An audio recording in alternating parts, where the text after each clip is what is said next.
2025. If I can please have the city clerk call the roll. Commissioner Avila Vasquez, Present. Commissioner Caldwell, Here. Commissioner Howington, Here. Commissioner Novick, Commissioner Santiago, Here. Vice Mayor Harriet, Here. Mayor Avila. Here. At this time, we're going to go ahead, and if I can please have Commissioner Novick lead us in the invocation and the pledge to the flag.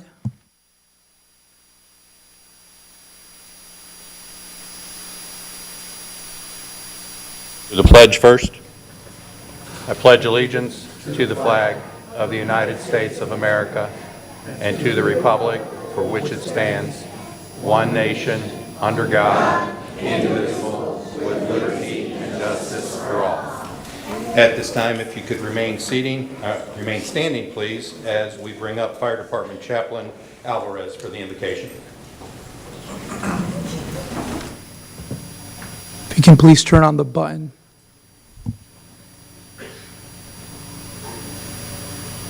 Good evening. Blessings to all of you. Let us pray and give God thanks for this evening. Most gracious and Heavenly Father, I come before your presence, Lord. I ask of you to bless each and every person in this room tonight, Father God. Father God, I pray that there's anything that needs to be resolved, Lord, let it be resolved tonight for the people of this community, Father God. Father, I bless all the commissioners that are here tonight, Father God. I ask you for a blessing over their lives and their families as well, Father. Every officer that is in this place, Father God, protecting our city. Bless them, Lord. Protect them, Lord, and keep them safe. Bring them home to their families every night, Lord. In the name of Jesus, I ask you, Father God, that you bless each and every person as they leave this facility, Lord, and that anything that needs to be done tonight shall be resolved. In Jesus' mighty name, amen. Amen. You may be seated. Commissioner Novick, at this time, we can meet you downstairs so we can also do the presentation of your veteran.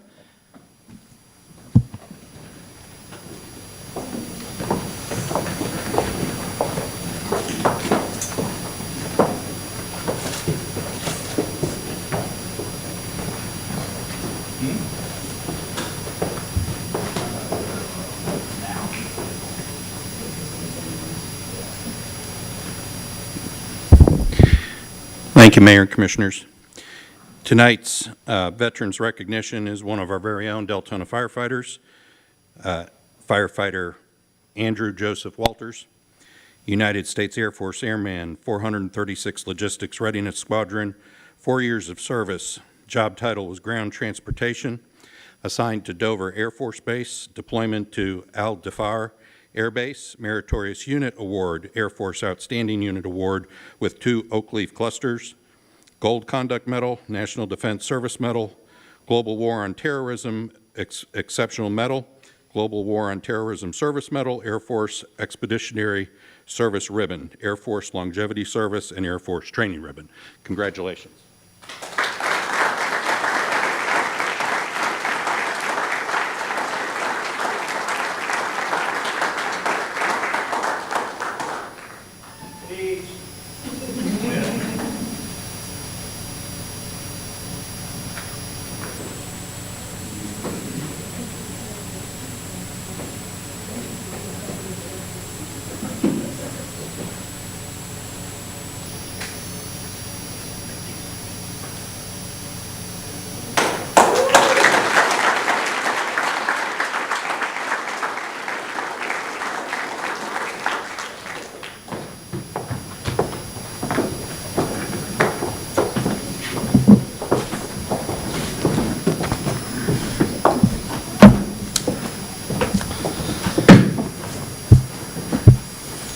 Thank you, Commissioner Novick.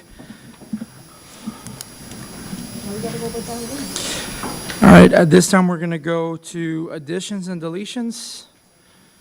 Okay, we have Commissioner Santiago. Thank you, Mayor. Just wanted to see if we can discuss the parking and vehicle ordinance at the end of this commission meeting, added to the agenda. Okay. There is a motion by, or there's a request by Commissioner Santiago. There's a second by Commissioner Howington, who was on the mic. Can we try to attempt to see if the voting is working? If not, we'll go ahead and do the verbal really quick.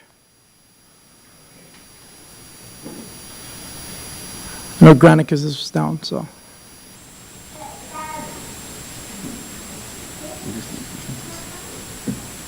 I just want to make sure that. Went through motion and second. Go with it.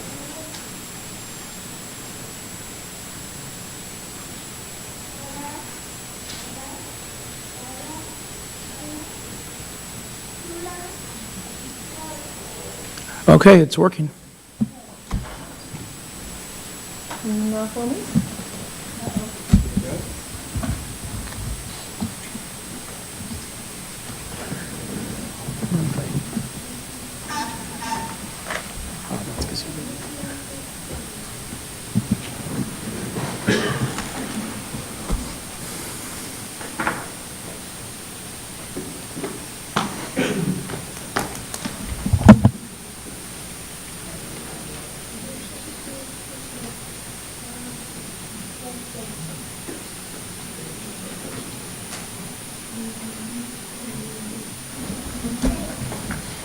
It just shifts the cost, it's never cheaper.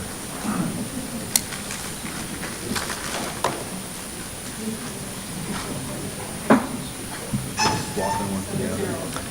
The request passes 7-0. All right. 9D. So it would be 9D as in David.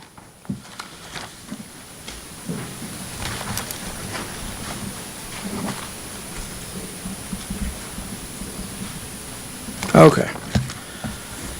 This time, we're going to go ahead and move to Deltona Community Events. If I can please have Catherine Barker come to the podium and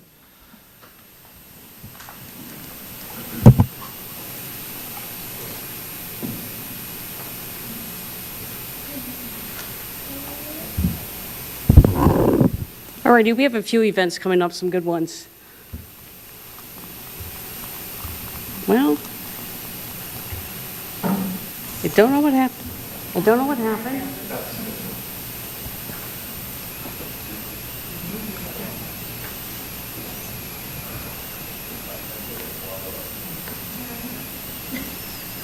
Someone sit back here, can you help me? No, my son's moving back there. It's not broadcasting properly.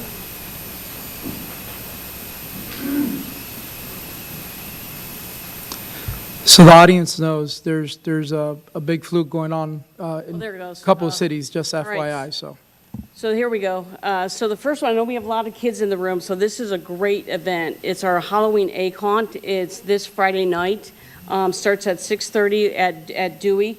And this is just a great Halloween event, like I said, for the younger ones. We did it for the first time last year.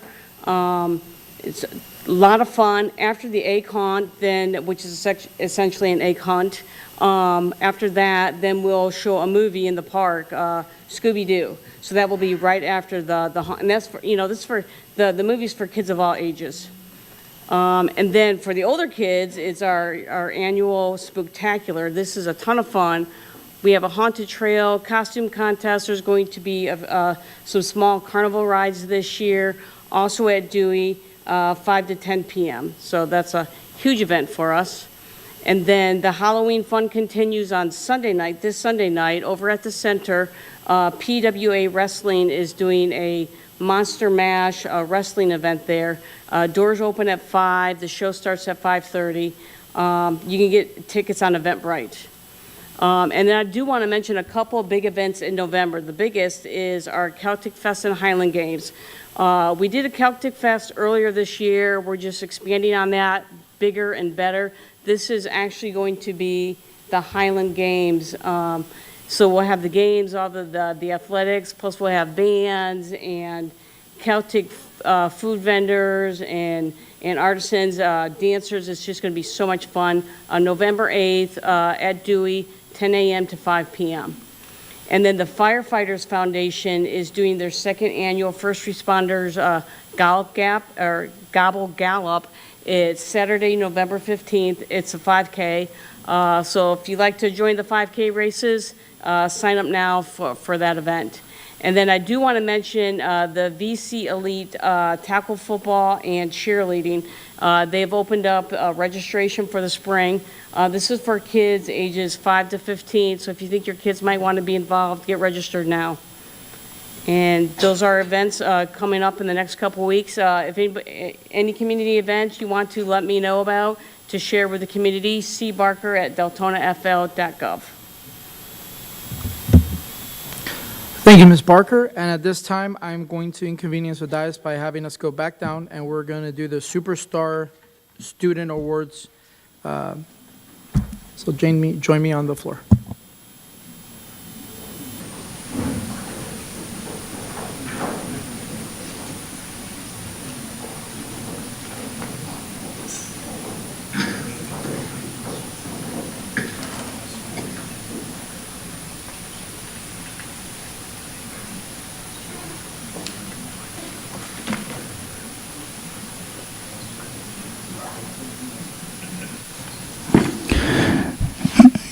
Okay, the first name from Deltona Lakes Elementary, Brian King.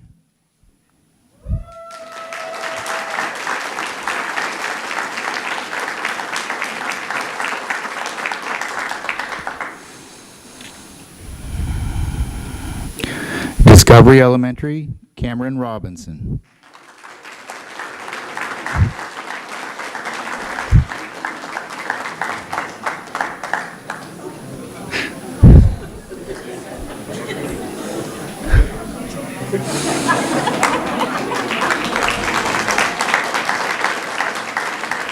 Forest Lake Elementary, Analia Baez Disla.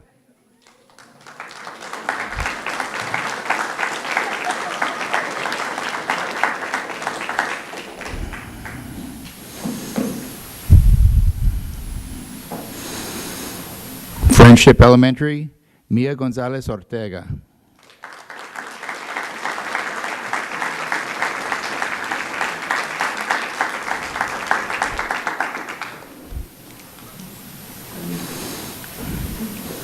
Pride Elementary, Natalie Yerke.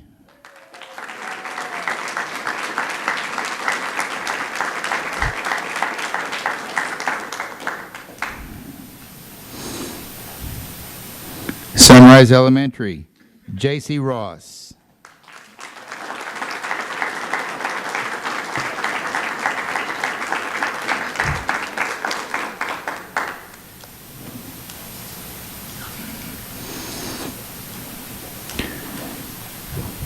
Timbercrest Elementary, Evan LaRue.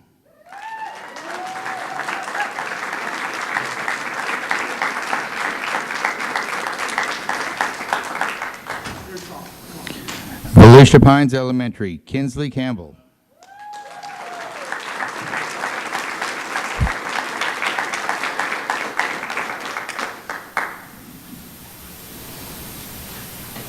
Deltona Middle School, Sarah Pagan.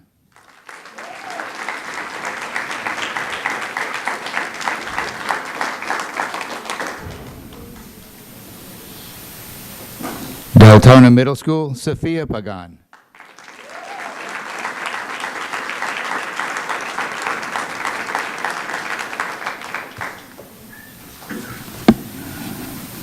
Galaxy Middle, Emily Chacon.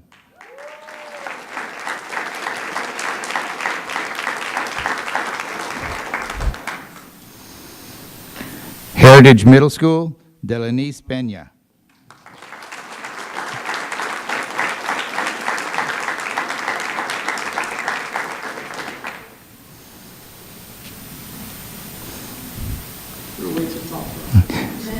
Deltona High, Moises Vera.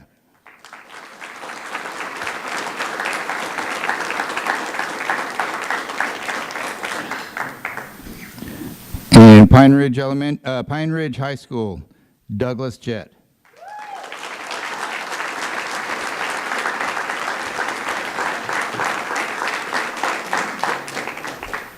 Mr. Pine.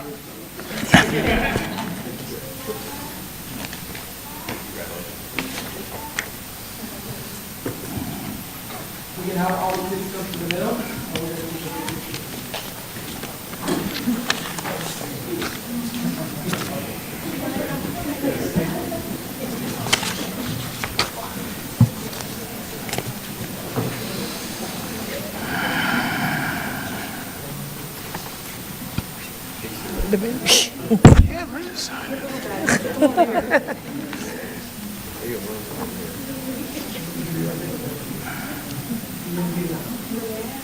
Urban design. 1, 2, 3.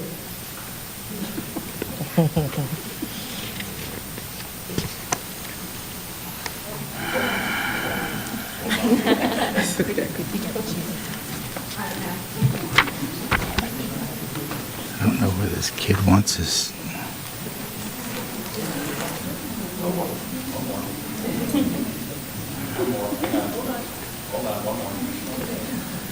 Where's that kid?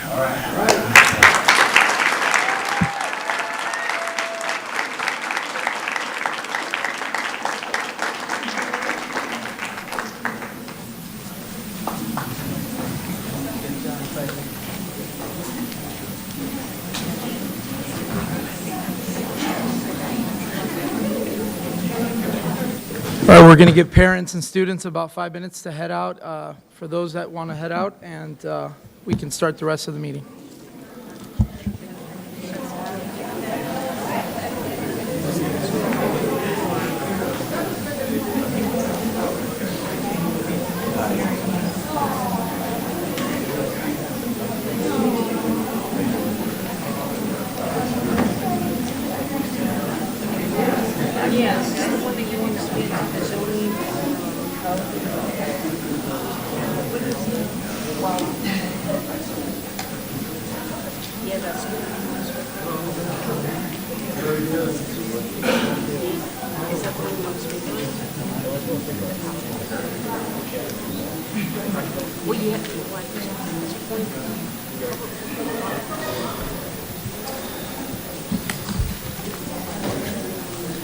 All right, we're going to go ahead and move on to B, City Attorney, an update to SB 180 litigation. Mr. Good or Ms. Torcivia? Thank you, Mr. Mayor. We're going to tag team this one. So there are two parts to this update. I'm going to first give a brief update received from the Volusia County Attorney's Office regarding the county's efforts on putting forward some legislative changes to the SB 180 bill in the next legislative session. So they have informed us that Volusia County is working with the Florida Association of Counties and the Florida Association of County Attorneys on their proposed legislative changes. The proposed language from the county narrows the scope of enforcement to properties damaged by the hurricane, and clarifying that that means that properties that require a building permit to repair. And this was accepted by the FACA Growth Management Committee and is making its way through the overall association. So the county's proposed language makes changes to Section 18 and Section 28 of the bill, and would clarify that for 1 year after a hurricane makes landfall, an impacted local government may not enforce, changing the language to enforce rather than propose or adopt. Then it lists the moratorium on construction, reconstruction, or development of any property damaged by such hurricane, a more restrictive or burdensome amendment to its comprehensive plan or land development regulation on any property damaged by such hurricane, and C, a more restrictive or burdensome procedure concerning review, approval, or issuance of a site plan, development permit, or development order to the extent that those terms are defined in Section 163.3164 on any property damaged by such hurricane. So that's the update on the legislative side from the county. Appears that their proposed legislative changes are moving forward, at least to be advocated on through the Association of Counties. And now I will turn it over to Mr. Sivia on the litigation side. Thank you so much. So I sent you all an update about a week ago, and just so you know, I don't have a ton more to report, but the case was filed in Leon County. The case number, in case anyone wants to follow it, is 2025 CA 001876. So you can just go on the docket for Leon County Clerk of Courts and put that in for case number, and you can see the docket. As I had sent you all in the email, the case was filed, the summons were issued. It does not appear at this point that any of the defendants have yet been served. I did speak with Jamie Cole last week, who's the lead attorney at Weiss Serota working on this case, and he advised that they were working on the injunction and were hoping to file it at the end of last week or early this week. So to my knowledge, it has not yet been filed as of today. It is not reflected on the docket. With that said, it could have been filed today and just not updated yet. But that's the update with respect to the litigation. What do you think is holding them up on the injunction? Did they explain what was holding them up on the injunction? No, although I will say the lack of service is likely the rationale. I'm guessing they didn't say why. I know they're still planning to file, but because the summons have been issued, but there's not evidence that they've yet been served, they could have, and again, the docket has not been updated yet. You can file an injunction without service. It is problematic, though, and it can cause problems for you later in the litigation, and it's a reasonable defense. So I'm guessing it's because they haven't perfected service on all the defendants, but I'm also guessing that, so they likely are in communication with their whoever they have as servers, their process servers. So they might have, they might have served them today or tomorrow, and then they'll file right after. So I don't exactly know, but because they have not been all served, because none of them have been served yet, I'm guessing the timing is related to that. Wouldn't the injunction stop any of the laws from continuing to move forward?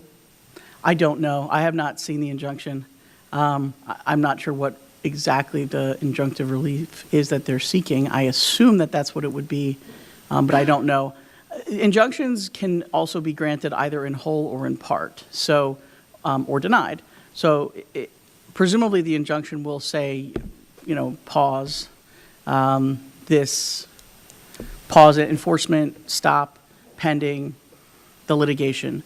However, the court could deny it. They can grant it in whole. They can grant it in part.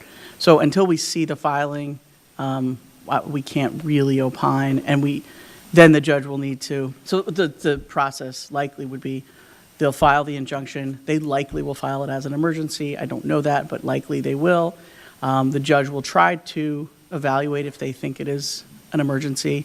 They will have to file a separate filing explaining why it's an emergency. The judge will say, yes, emergency, no, not emergency. If it's an emergency, they'll get a hearing within usually 2 to 3 days, sometimes quicker. But if it's not an emergency, they likely would get set within between 1 and 3 weeks, depending on the judge's calendar. So the injunction could be granted emergency status and be heard within a few days of being filed. It could be not granted emergency status and still be heard in the next, few weeks, depending on the judge's calendar. But at this point, it's very early in the process. My last question is, how many cities and counties have joined the lawsuit? So if you would like, I can tell you. Do you want me to tell you who they are? Okay. I just need a number more than anything. Oh. It's 27. I will defer to you. So it's obviously a number of cities, towns, and counties. I believe it's 2 counties, and the rest are cities and towns. 27, Commissioner Howington? Yes. And most of those have pending lawsuits. Okay, over SB 180. got you. All right, Commissioner Santiago, you're up, and then Commissioner Nabik. Thank you, Mayor. Thank you for the update on SB 180. I mean, there's no, I think everybody knows my position in suing our governor in the state of Florida. I think it's a waste of money. We've already heard from our attorneys that amendments are being worked on. It's just a matter of time before those are changed. The senator that actually presented the bill and filed the bill is working on making amendments.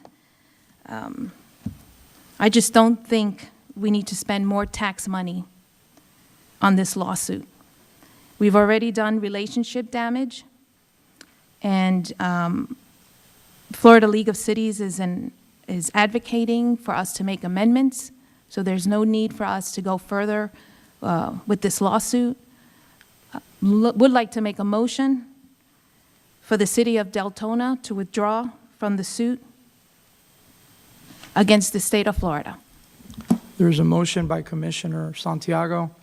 I have Commissioner Novick and Commissioner Howington. Are any of you doing a second? Commissioner Novick? I'll second it for discussion. Okay, there's a motion and a second, and then Commissioner Novick, unless, are you finished, Commissioner, or something? Yes, thank you. Commissioner Novick, you're up. So, as everybody knows, I wasn't here when this all went down. I guess I'll direct this to the attorneys if I may, Mayor. Yes. Was there any attempt by the city, whether staff, the manager, or the commission, to negotiate or speak to the delegation regarding amendments to that House bill prior to anything being done? Did we lobby? Did we have our lobbyists up there working on this? That's a question we would have to ask our lobbyist. Well, she should have only been doing it at our direction. We did send a letter early on before the legislation passed. We did send a letter that the commission voted to move forward on, advising that we opposed Senate Bill 180. So we did send a letter in opposition before the legislation was passed. So I guess I'll direct this to the rest of the commission then. Did any of the commission lobby any of the legislators to fight this? I sent a letter, Okay. So there was some attempt and that fell on deaf ears? 100%. Okay. As of 9/29, what I downloaded from the internet, there were 23 cities and 2 counties that had joined the lawsuit. There's 67 counties and there's 417 cities in the state, so we're very much in the minority here of folks fighting this. Do we have a dollar amount of what this is anticipated to cost us in direct legal cost, not the collateral damage? Yes, Commissioner. The fee, flat rate fee per city or county, it's $10,000 to be part of this litigation, and then if there are appeals, it would be $5,000 at each level of the appeal. We can elect if we want to participate in the appeal, and if there's another appeal, we can elect if we want to participate in that. So it's a $10,000 flat fee to be a participant in this litigation.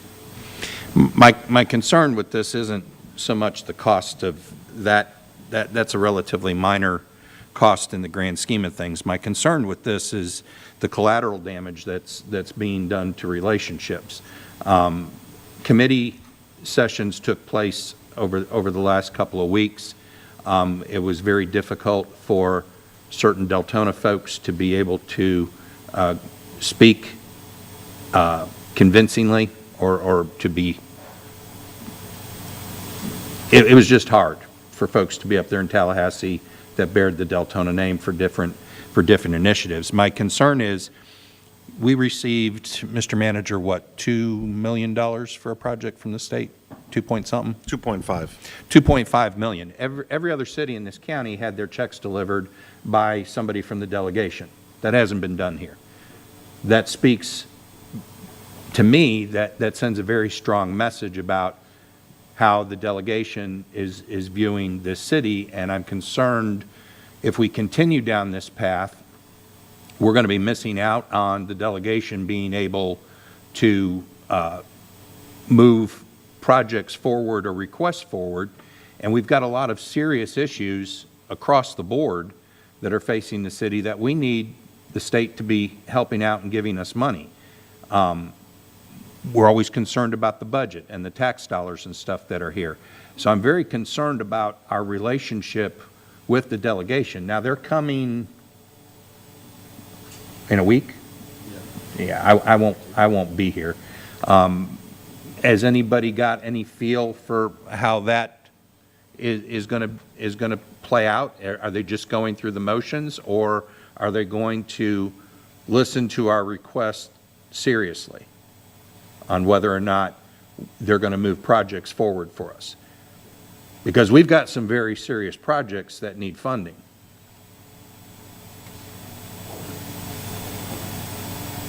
Was there any discussion about this on the dais when we made the decision to enter the litigation about the fallout or the long-term ramifications that it's going to do to our ability to negotiate with the delegation to move our issues forward in Tallahassee?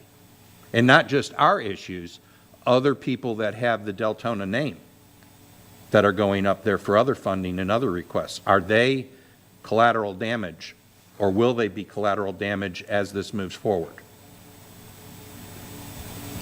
You know, Reedy Creek sued the governor. They have way, way deeper pockets than we had, and they lost. And by the way, the governor's not even being sued in this. Okay, it's the Honorable Alex Kelly, Secretary of Commerce, Honorable Kelvin Guthrie, Executive Director, Florida Division of Emergency Management, the Commissioner of Agriculture, the Executive Director of Department of Revenue State, and the Chief Financial Officer. The governor's not even mentioned in here, or the state specifically, in this particular lawsuit. So I don't know if legally this is even a complete list, or will there be amendments made, or will there be other spin-off cases that result out of this that are going to cost us more money? I just don't see how at this point in time this really benefits us. And again, I wasn't up here when these decisions were made, and I'm sure everybody had a good reason for voting the way that they did. But I have great concerns about staying in as part of this in terms of what I personally have seen and heard now out of people that were up for committee session in Tallahassee. And I can tell you our name is not good up there right now. And that is very concerning for the largest city in Volusia County, because people in this county should be looking to Deltona for leadership. And we should, part of that leadership should be trying to negotiate and broker deals rather than immediately declaring war and filing litigation. Litigation, to me, should be the last thing that we do. That should be the last-ditch effort. When nothing else is going to work, then we let the courts decide it. And I don't, and from what I've heard and what I've talked, and I've talked a lot to legal about this, I don't think we did that. I think we were angry. And let me just clarify for all of you, because I can see some of you looking at me. I am 110% for home rule. 110%. But this was, I don't think, the way to get us to a deal that needed to be made. And it sounds like now there are options on the table through the League of Cities, through the League of Counties, and Volusia County seems to be kind of taking the lead on this at this point. I just have some really big concerns about how much penance are we going to have to pay, and what are these people going to lose out on in terms of stormwater projects, emergency medical services, sewer projects, fire stations, you name it. There's a huge laundry list of things that our grant writer could be writing for grants for Tallahassee. We could be working with our delegation to try and get some of these projects, get some assisting on funding for them to offset the cost to our citizens. And I think we're kind of behind the eight ball with that right now. Thank you, Mr. Mayor. Commissioner Howington, and then Commissioner Avila Vasquez. Thank you. If the City of Deltona chooses to withdraw from SB 180 lawsuit, that decision is going to directly reflect how we represent the people of Deltona. A charter city whose residents made a conscious decision to determine their own future, not have it dedicated by decided by Tallahassee. Withdrawing from this lawsuit before taking any official action to submit an amendment, which, by the way, has not been put forth by anybody who opposed the lawsuit, would, in my view, be a dereliction of duty. It would violate the oath that we took to uphold the constitutional rights of our residents. as SB 180 has been shown to be unconstitutional in many ways, and now it's just got to work its way through the courts.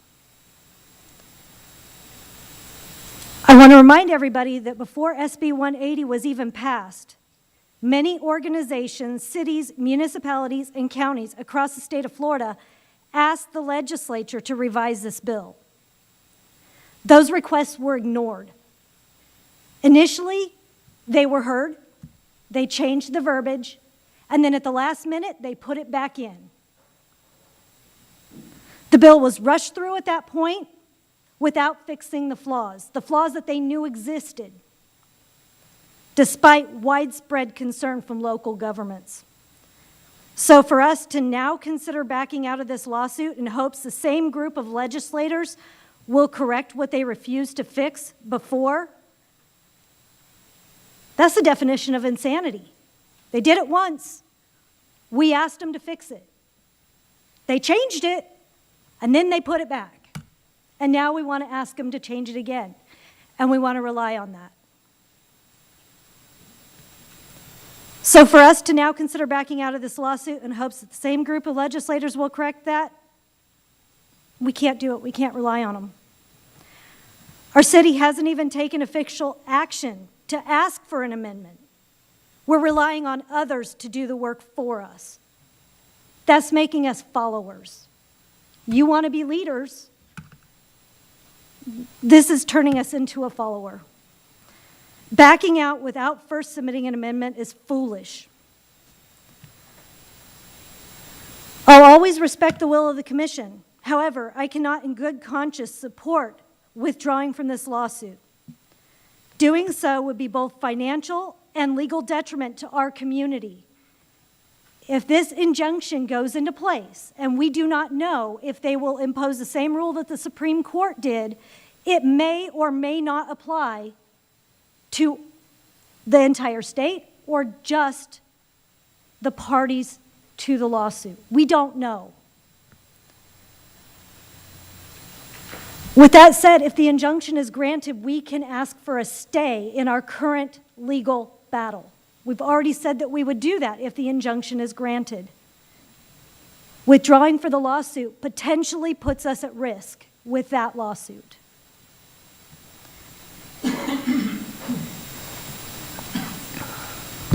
Stepping away now exposes our residents to unnecessary financial risk. And we've already invested the $10,000. That money's spent. The attorneys have done their work. They filed the case. To go back and attempt to get them to refund our money is almost embarrassing. We stood up for our residents. It's what they wanted us to do. Standing up for home rule, which is a huge part of this bill. I would love to think our legislators would come back and amend this, but they didn't do it the first time. And to expect them to do it now, I've heard what Senator DeCeglia is saying, and I also know the day that he made those comments, it was the same day that 1,000 Friends of Florida had their webinar with almost 1,000 participants. So we have to ask ourselves, is it the lawsuit that's making them finally act? And will they follow through if people like Deltona start backing out? To back out now would be to bend a knee to Tallahassee, an act of political convenience for others, but not our residents, rather than principled leadership. We weren't elected to just fall in line. We were elected to be the voice of our residents. And I can tell you I have a lot of residents reaching out and saying that they do believe in the fight against SB 180. And that's why the person sitting in your seat previously supported that effort.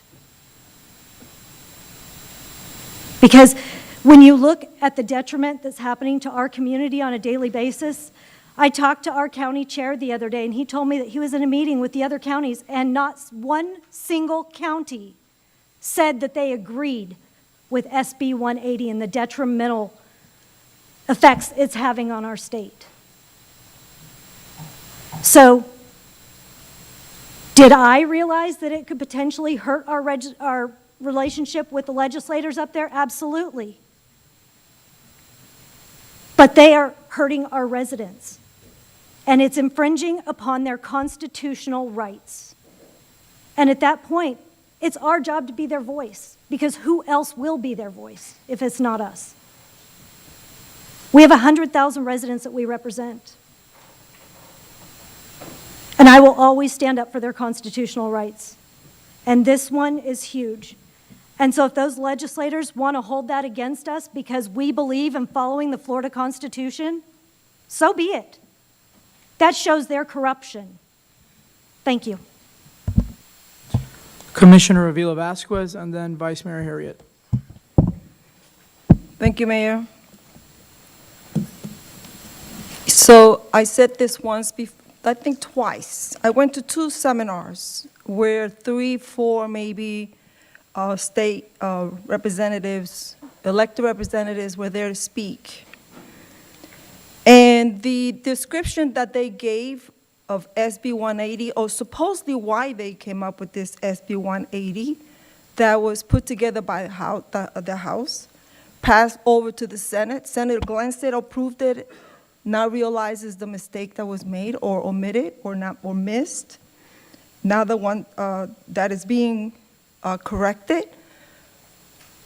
It was aimed to protect the people whose homes were destroyed by hurricanes. It was put together to protect homes in by the coastlines that were destroyed, and their cities were denying them grants and money to fix their homes. This is not the reason why I voted in favor of SB 180. I voted in favor of it to slow down the process of more homes, more developments going up, to give the city a chance to find out where our flooding problems are coming from, to give us the city a chance to fix the problems that we are being confronted with, where new residents are being destroyed because we have no idea. And I know staff is doing a great job fixing and looking, but every time a new development comes up, more flooding comes up. I don't know whose fault it is. Did we miss something? We probably did. But we're just asking for time to find these problems and resolve them. Now, I got to tell you that if Deltona is in the bad name of Tallahassee, so is 27 other names. I was shocked. My daughter lives in Destin. If anybody knows Destin, they know what city Destin is like. They're on the list. I was shocked to see Destin on that list, okay? Number 1, they were the first one on the list. League of Cities, they're supposed to be protecting us, helping us with the home rules, and they're the first ones who approved this SB 180. So I don't even know if we can count on them to protect us or protect the residents of the city of Deltona or all the other cities. You said something, Commissioner Nabik, about something coming within a week. What's coming within a week? Because like everything else, nothing is shared with us, at least not with me anyway. So I have no idea what's coming in a week. Could be a delegation. Well, thank you for telling me, but I didn't know that. Did you know that, Commissioner Steve? Thank you. There you go. So here again, what we're doing here is to protect our residents. I know you were not here, Commissioner Nabik, but everything I do, and I'm speaking for Maritza, everything I do it to protect my residents, and I do it because I speak to my residents, and they tell me what they look for me, what they look for me to vote, to defend them, to protect their homes, and I listen to them.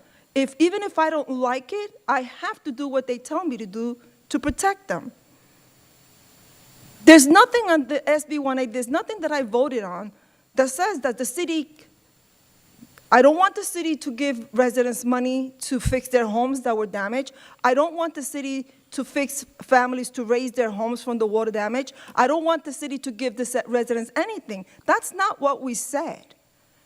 What we're asking is for time to fix our problems. And I don't think SB 180 is saying that.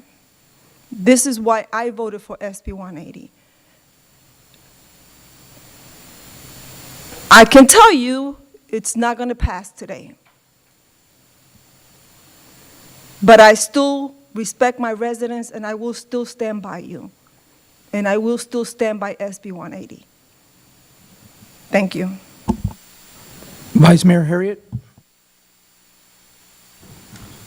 Thank you, Mayor. So to answer Commissioner Nobbick's question, I did share my concerns about the potential loss of funding.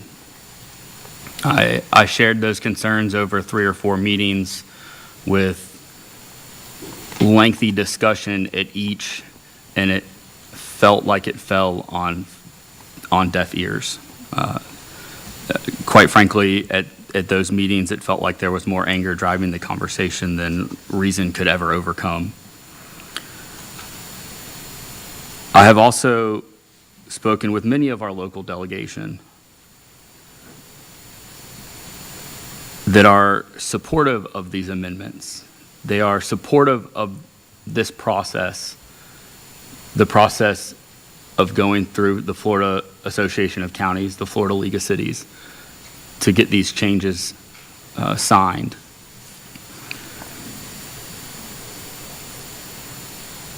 The risk that we have taken being in an extreme minority on this lawsuit goes directly against what the city has requested from the state and received, especially this last year. And I continue to hear that our residents want relief from flooding.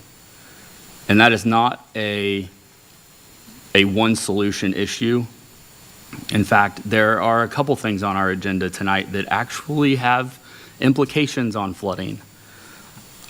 I truly believe that this is one of the largest ones. The financial burden is not on our residents for the cost of the lawsuit. I don't want to say that any amount is insufficient or menial, but the $10,000 cost that we have spent pursuing this lawsuit is menial to the amount, the millions of dollars that we give up in state funding over the next few years. The idea that the injunction would follow the process set forth in case law of the U.S. Supreme Court is highly unlikely. It will most likely follow the process of the case law for, I believe, Form 1, where the injunction took place and applied to everybody in the state, not just those that were party on the lawsuit. The lawsuit also doesn't actually slow any growth. The goal of the lawsuit is to get the bill amended. If we can get the bill amended, not sue our delegation, work to repair our damaged reputation so that we still have a chance of receiving state funding over the next few fiscal years, then why would we continue to shoot ourselves in the foot while we know that we need help? If we can accomplish the goal and still receive funding, that sounds like the definition of a win-win. And again, the lawsuit doesn't actually slow any growth. Slowing the growth comes from changing our policies and updating our policies that we have continued to update over the last few months to a year. And those are the lasting changes that will continue to maintain healthy growth that doesn't put our current residents at risk and preserves their way of life. I don't need to harp on this again. We've harped on this for 4 or 5 meetings already at this point. I'm glad that this item came up for discussion and look forward to voting on it. I'd like to do public comment, and then I'll go back to you, Commissioner Nobbick. Matthew Borgens. We have a resident, I think, that wants to speak. Can we just let him know about the process? Yes, if you can just fill out the yellow form in the back and leave it right there. You can speak on this specific topic.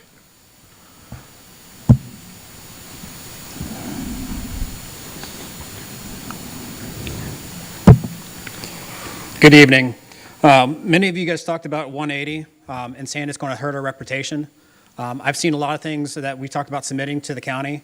Doesn't get represented by our person that's here, David Santiago. Every time I watch his YouTube forum, it's always about the district where his wife's at, which is kind of upsetting to Deltona, that he represents the area where his wife's at, but not the rest of the county.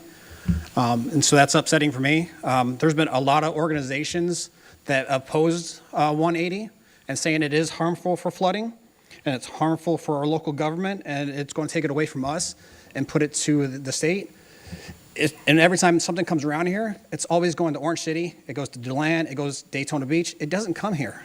We're always, you say we're the biggest county and we have the most residents, and yet Orange City, DeLand, and everything else gets more than we do. You know, and that's upsetting. Every time something comes by, they said, well, we're going to put a sports complex. Let's put it in Orange City. Let's put it in Daytona Beach. They don't say, let's put it in Daytona or Deltona. We have the best fields here according to our parks and recs. And yet they didn't look at us. They went everywhere else. And so this representation that we have in the state level, I'm not seeing it as a resident. You may see it at the commission, but I don't see it. And then every time that somebody talks about, you know, the benefit that we're getting as residents, I'm only hearing it from certain people, and it's back to our splits. Marissa just mentioned about communication. It's back to the commission being split. Half of the commission gets the information, half doesn't. Half gets support from up in Tallahassee, half doesn't seem like they're getting it. The governor already stated that he's going to fight 180 until he's done with it. He's not going to change it. He's gone on record saying he's going to fight it. So if this has gotten to the point where we're getting changes now, then why are we going to pull away and open ourselves to more litigation? We're just going to tell developers that say, hey, we can't stick to anything. And that's what Deltona's been for the years. We start something and then never stick to it. You know, we talked about ordinances. You know, we've been waiting on our ordinance committee for almost a year now. And we're approving ordinances without going through it. And so we can't get an ordinance committee even in our own local city. How is this going to affect us? We're supposed to be leaders, and we can't even take care of our own stuff. And so Tallahassee says, you can't take care of it as a city, we're going to do it for you. And that's what 180 is going to do, open it up so Tallahassee can come in and take over the city for us. Thank you. Kathy Bryan.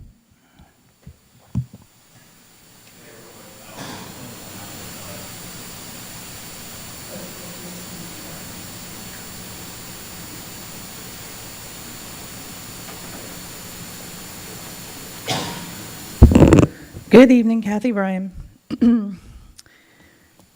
You know, I remember the arguments and talking about, well, we're breaking the law. Well, there's good laws and there's bad laws. I mean, let's face it, if nobody had fought for women's rights to be able to vote and do stuff, half of you wouldn't be up there. My issue with this is that developers are being able to take advantage of something that was meant to help residents. You talked about losing money for things we need like flooding, stormwater, et cetera, but how much more money are we going to need if we develop more and there's no control on it and you lose more of your permeable land surface? Where's the water going to go? Into the bowl of Deltona. Talking about broken relationships. Well, they're supposed to be up there to protect the people of this state. Is there something fascinating over there? And so, if they can't listen to the cities and counties on what the people need, then shame on them. They don't belong up there. I'd be curious, like, who's working on these amendments? I mean, if we had the ability to, you know, if they're going to listen to what the cities and counties have to say and put in the input of the people on what should be amended versus what they think should be amended, I wouldn't have a problem with that. But is that what's happening? That's my question. I mean, I'm all for people being able to rebuild. Now, when it comes to our coastal cities, that's a little bit different. They chose to build there, the shoreline changes. That's partially on them, but in any case, I think there's opportunities for us to be able to work on stuff, but let's not just leave it to the state legislators who are going to do what they want and whose heads are turned by $1 or $1 million or whatever they get, because you know that developers have deep pockets. We don't. So y'all decide what you're going to decide, but if you decide to let up on the litigation, and that's a good talking point for the litigation. Okay, we won't sue, but we want input on what we think needs to be amended in this bill that will most serve our residents. Is there a reason why we couldn't do that? That's kind of all I have to say on it. Thank you. Albert Bryant.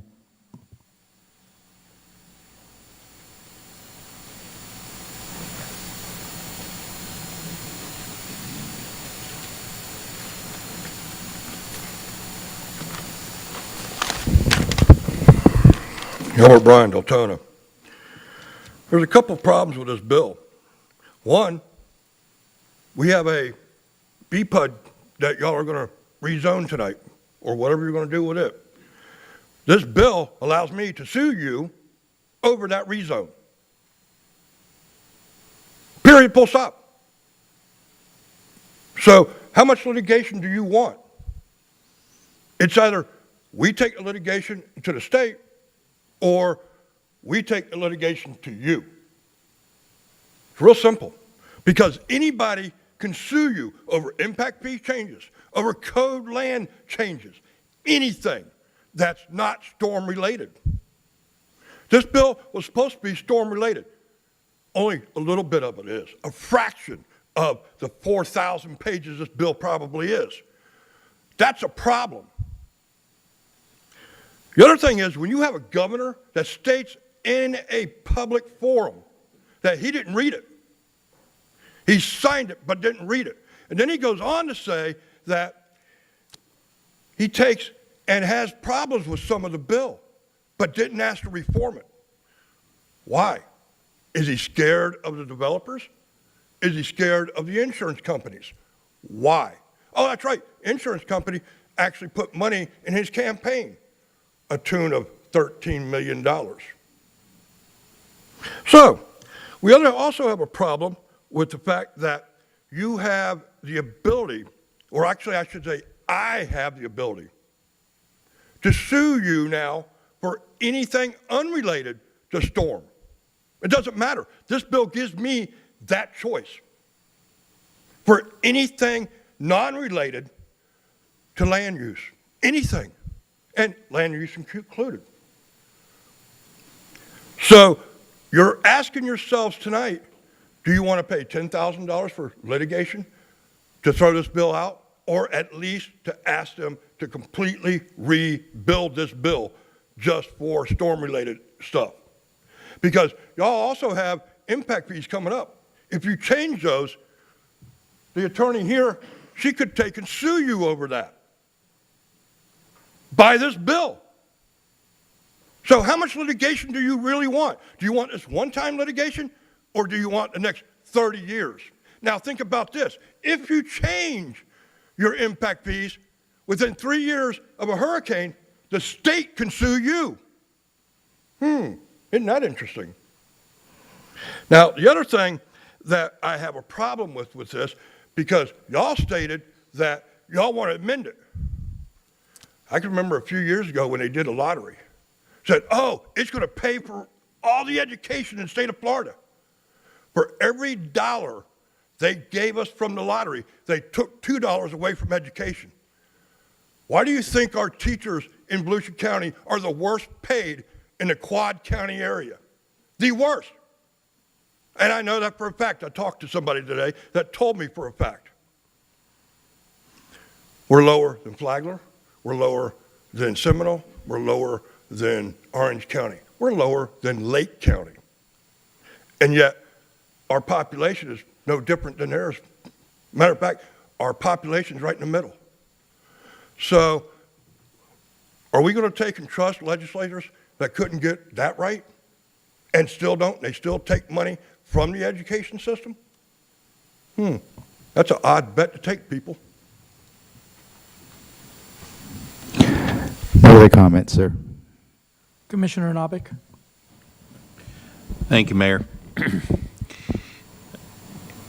In response to Commissioner Avila Vasquez's comments about knowing where the flooding is, we've known where the flooding problems are since Rod Cash did his report in 2005. And as a commission, even the 8 years that I was on, we didn't have the will collectively to properly fund the stormwater program in order to complete the projects that our hired analyst told us about. That book exists today. Those projects are there still today. I've asked Stormwater to bring that book forward, to find it, so that we can look at having a workshop and discussing that and putting some stormwater projects together to take to Tallahassee to the delegation, to look for grants with our new grant writer, and to make a determination of whether or not our current stormwater fees are adequate enough to be able to fund those projects and maintain.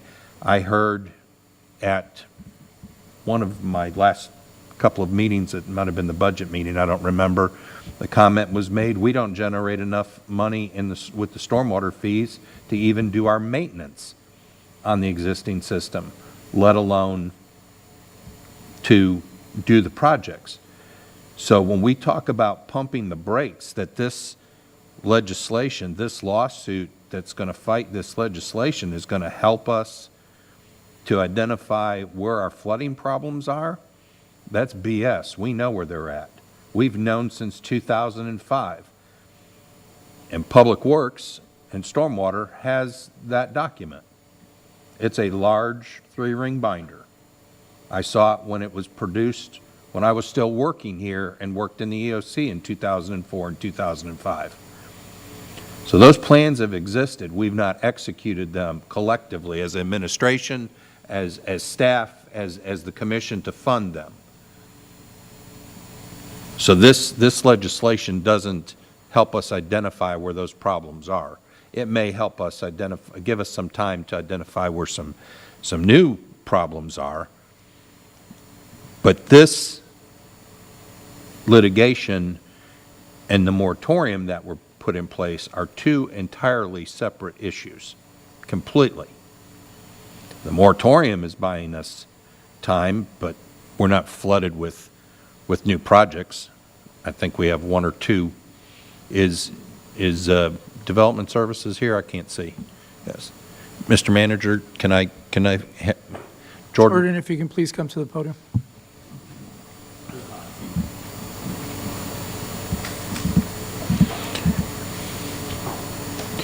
Please click the button and I'll turn the podium mic on, please. Since the commission put the moratorium in place, how many new projects, non-commercial, because the moratorium doesn't affect commercial, how many new projects is staff carrying that are not existing? Because we have a bunch of existing projects that have been in the process, I understand that, but how many new projects since the moratorium? One. One?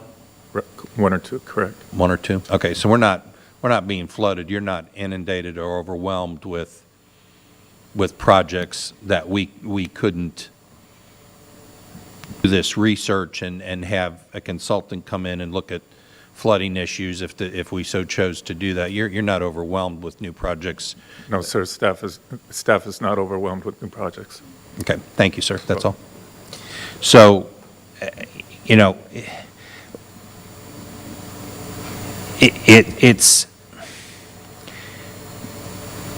I understand what you're saying, Dory, about representing the people and having the will. I just think we picked a fight with a really big bear, And, you know, David did beat Goliath. I get that. It could be winnable. I'm just not seeing that it's in our best interest. The governor has doubled down on this, and I feel he's very, he wants retribution. And I think that it could only work against us even if the delegation were to put forward some of our wishes, and we could get sponsorship to move a project forward for funding for something. I don't know that the governor would sign it at this point. So at some point, we may have to figure out what the penance is going to be.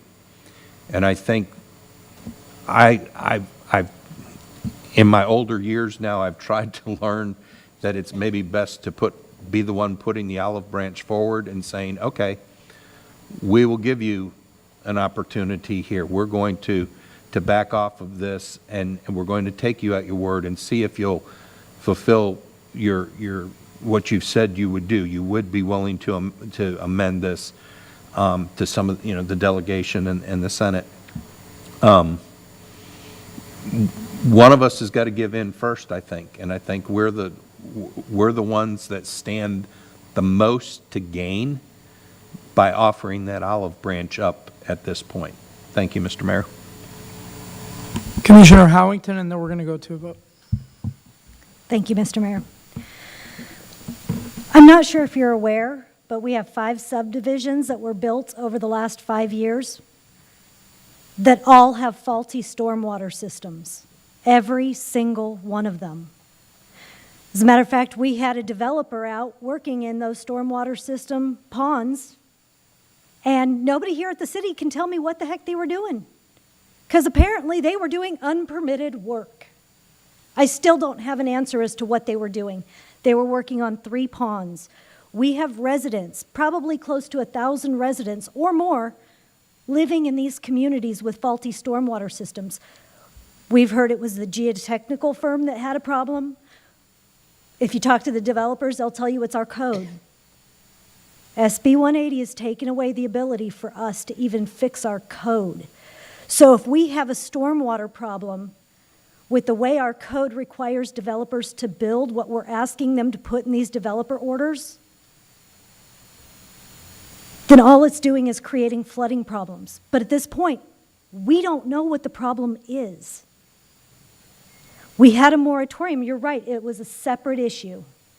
Why in the world a moratorium is wrapped up in SB 180 for emergencies, I have no idea. I can't explain that. Other than they thought it was a great idea to create a moratorium on moratoriums. I find that kind of ironic. You know, with the fact that we can't update our policies at this point, to the Vice Mayor's point, I mean, we can't correct the issues. He said that we should do that through our land use codes, but we can't do that because we'll get sued. We are getting sued, you're correct, and we will continue to get sued. Vice Mayor, don't interrupt, please. We've heard the scare tactics. We were actually told before the governor even signed off on our $2.5 million that we got from the state. There were members of the dais here that did say the governor was going to redline it and we wouldn't get it. And we did. Even with all the publicity, and I can't imagine he didn't know, but yet we still got the money. The senator who put this forward has said that they can put all the amendments forward they want, but it's up to the governor to sign it. And you're right, the governor is not included in the lawsuit. The people who are included in the lawsuit are the enforcers. Department of Commerce, that's who's delivering these demand letters to these cities and counties saying your comp plans that you're required to update once every 7 years, you can't do that. Because unless you adopt the same thing you had 7 years ago, one person thinks it's more restrictive or burdensome, guess what? Lawsuit. You decide you don't want to have somebody build too close to a wetland? Well, I don't like that idea. Lawsuit. That's where we keep going with this. And to say that we would lose that $2.5 million as a scare tactic, they were wrong. We got it. So Senator Wright didn't come in here and give us our nice fuzzy photo idea that we could, use in our campaigns when they hand us the pretty check. Who cares? We got the money. And several people up here said we wouldn't, and we still did. If they are going to hold our residents accountable for us standing up for something that truly does hurt our residents and our community, then those are not the right leaders for our community. Have I heard the rumors that people have said that as long as I'm up here, they're not going to give Deltona a dime? Absolutely. I've heard that from some members of our Volusia delegation, that they've told that to people. Secondhand information is coming back to me. But do I think that if we back out of the lawsuit at this point in time that it's going to change that? Not a chance. Their minds are made up. We saw it a couple of years ago when all of our funds got vetoed, I believe it was 2 years ago? And it had nothing to do with the city of Deltona. It had to do with our delegation. Made it through, but it didn't get through the governor. So we can back down. I'm sure we will, because I've heard the rumors. I've heard the rumors after Commissioner Luley left and before the appointment that was the entire goal of having the fourth person put on the commission. There's a reason why I showed up today with a document prepared for this moment. Because everybody in the community knew what the 4 people here had planned. It's widely known. It's not a secret. They would be happy if we develop every corner of this city. Commissioner Howington, point of order. The personal attacks need to stop. I get you want to start campaigning with everybody else, but enough is enough. Campaigning for what? For whatever it is you're campaigning. I saw you on social media every day all over the state. I don't Saying know that I what want you all you're campaigning removed from office? Absolutely. for. All right, point of order. Are you done with your statement? Are you done with your statement? So we can move on. This is a huge mistake, and this is exactly the type of leadership that our residents have not been asking for. Thank you. Vice Mayor Harriet. Don't clap, you'll get removed. Thank you, Mayor. Real quick, the 5 developments that we're currently having issues with, we're having issues, specifically stormwater issues, because they weren't built to the city code. Because over those 5 years, we had 5, 7 city managers. It's a lack of leadership that has brought us to where we are. The suit only names state employees. It doesn't actually name the state or the governor. It's not meant to solve the problem. It's meant to create more chaos.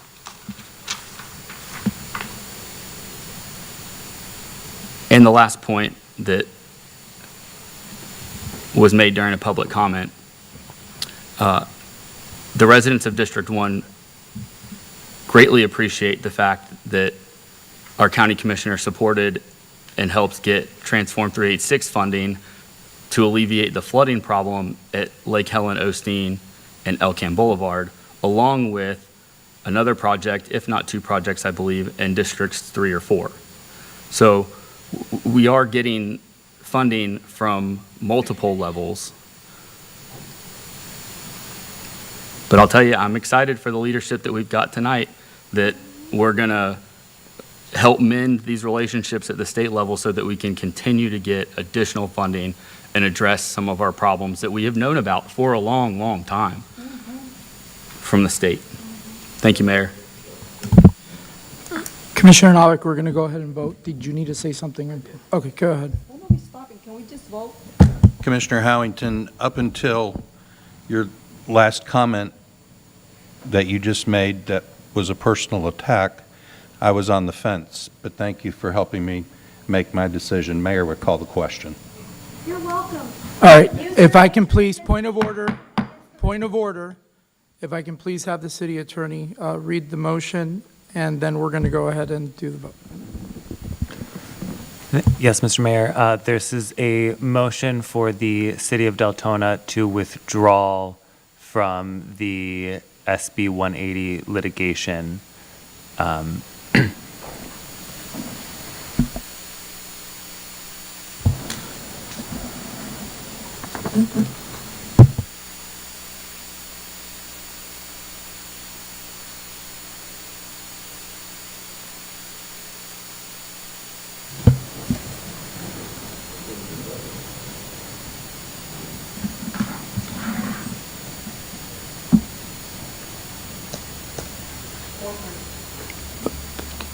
Can you read out for public what the votes were, please?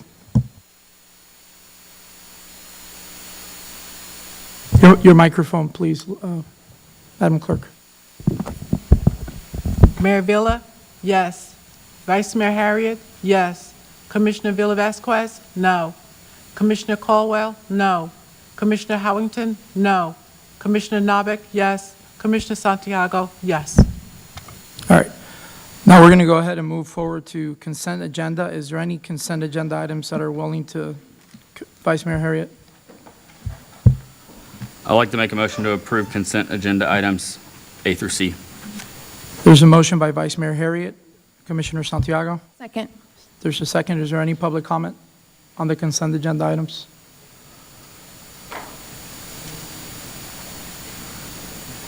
No, sir. All right. Please vote.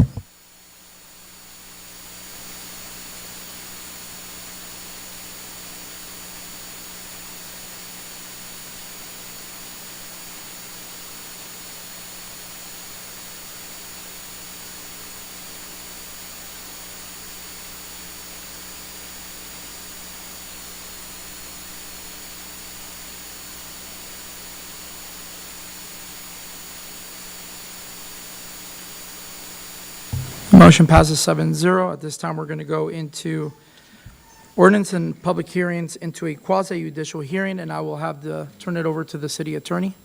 Thank you, Mr. Mayor. This is a quasi-judicial public hearing. Please be advised that the following item on the agenda is quasi-judicial in nature.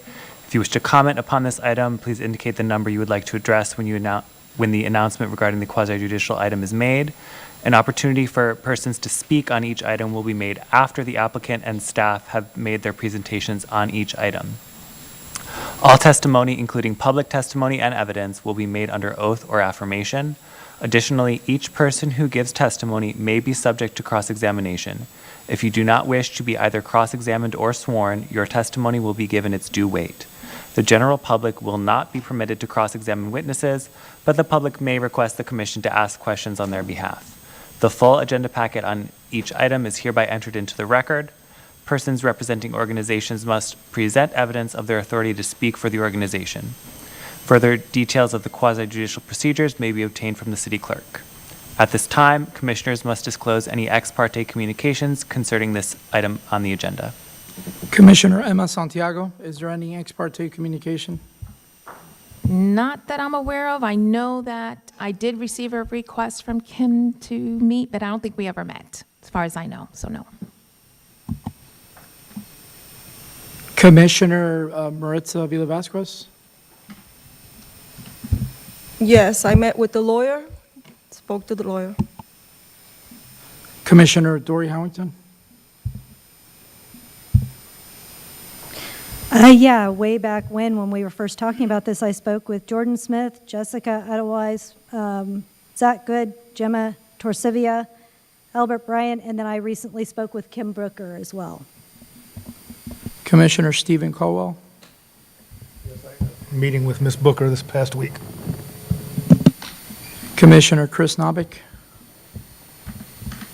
Yes, I had an email from Ms. Booker, and I declined to meet with her. I advised her that if I had any questions, I would come in contact with her afterwards. I did meet with Jordan Smith, getting brought up to speed on this project, and had made some suggestions to him to place into the developer's agreement, which he did speak with Ms. Booker on, and I received an email from him on the 20th of October with regards to that she had agreed to those two conditions. Vice Mayor Harriet? Thank you, Mayor. I spoke with two members of the development team, along with staff, city attorneys, a couple members of P&Z, and then a few residents. I know I spoke with a few residents. I don't remember exactly which ones. And I had an email and a meeting with Ms. Booker and somebody from the development as well, if I'm not mistaken, and staff. That's it. At this time, I will ask the city attorney to please swear those participating. Yes, Mr. Mayor, at this time, I will swear in any person who wishes to testify on the quasi-judicial item. Please raise your right hand. Do you hereby swear or affirm to tell the truth, the whole truth, so help you God? Thank you. And before Mr. Smith begins his presentation, I will also read the title of the ordinance into the record.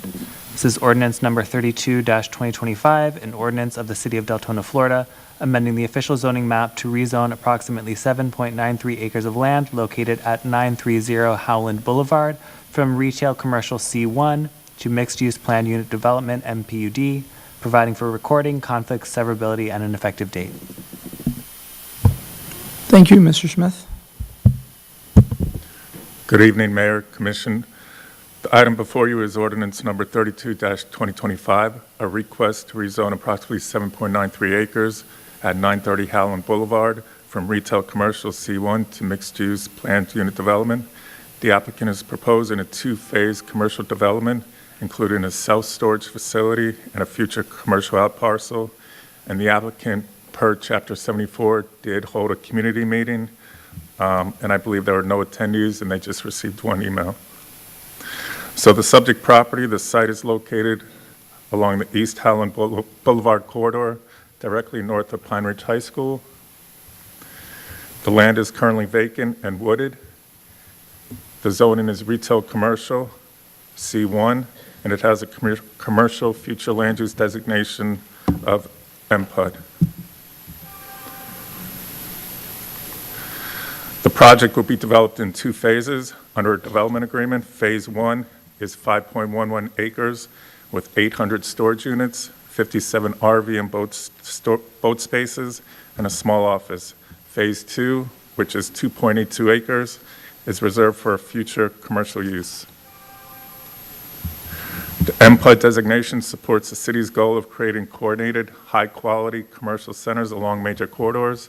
It allows a range of compatible non-residential uses such as offices, restaurants, and retail, but specifically prohibits certain uses that do not align with the corridor visions, such as discount retail stores, large format retail, standalone automotive uses, and car washes. The project provides 26% open space, exceeding the minimum requirements. It includes a landscape stormwater pond with walking trail and seating areas. The plan provides 20-foot landscape buffers and a 35-foot front yard setback on Howland Boulevard. A decorative 6-foot fence and berm will screen the storage facility, and all buildings will feature four-sided architectural treatment consistent with the city design standards. The key points of the development agreement: it establishes the development agreement formalizes development standards, phasing in prohibited uses. It requires the undeveloped parcel to be maintained with enhanced landscaping until the phase 2 development is constructed. And the applicant has agreed to prohibit car washes and establish a minimum 2,000 square foot building size for any quick service restaurant, limited to a single drive-through lane. These conditions reflect concerns raised by the Planning and Zoning Board and align with staff's corridor design goals. This MPUD is consistent with the city's comprehensive plan. It advances policies promoting compact mixed-use development, economic diversification, and coordinated corridor design.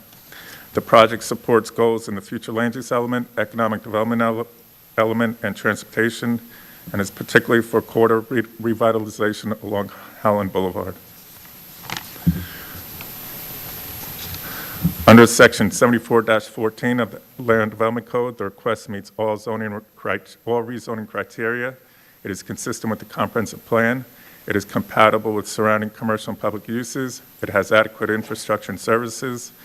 It has logical zoning boundaries, and there's no anticipated adverse impacts to adjacent properties or the community.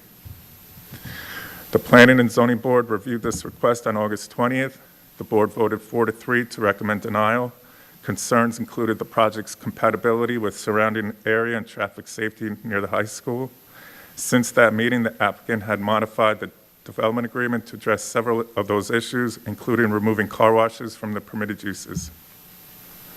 Staff recommends that the City Commission conduct a public hearing on ordinance number 32-2025, and then the second reading is scheduled for November 17th, 2025.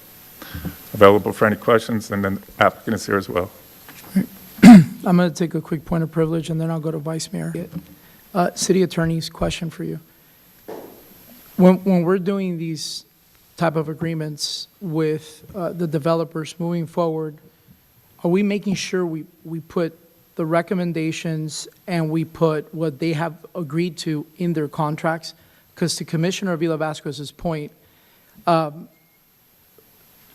there's been a habit that they come back, and I'm not saying you, Ms. Booker, but others have come back and, for example, they'll say, we're going to build luxury apartments, and then we come to find out they aren't building luxury apartments. They're just going to put whatever they want. Or they say, we're not going to put a gas station, and here they go, they're putting a gas station.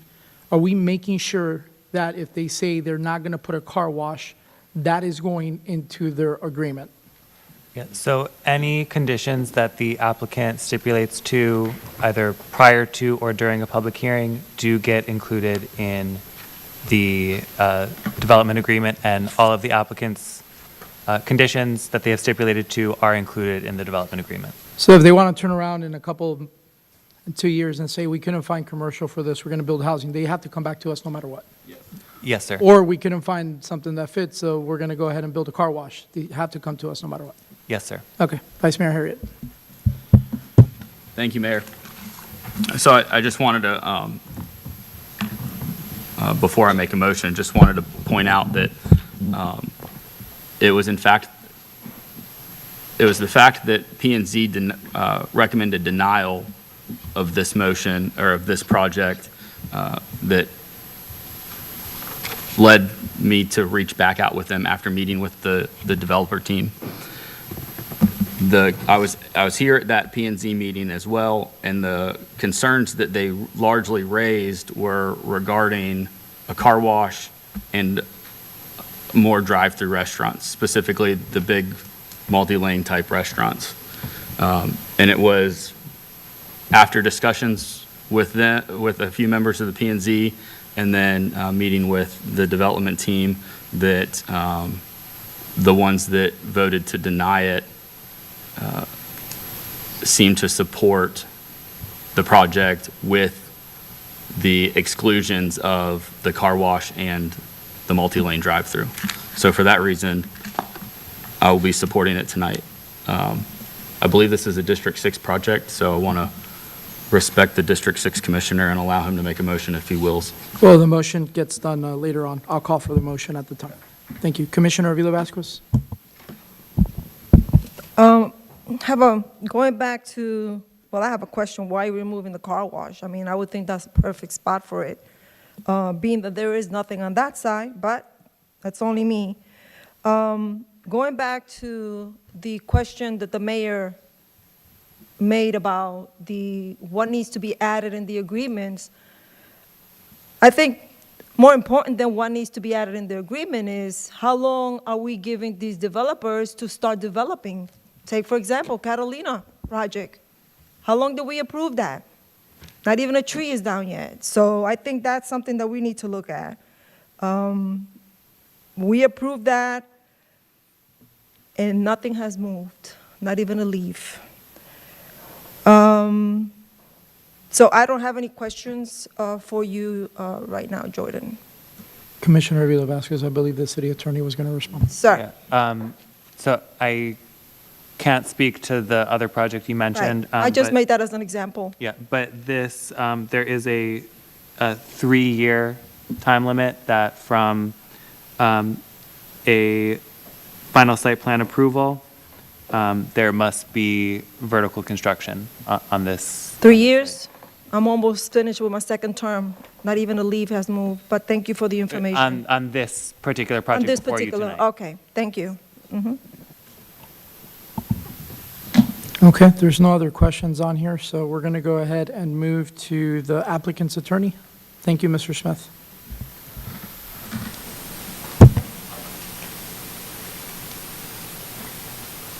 Good evening.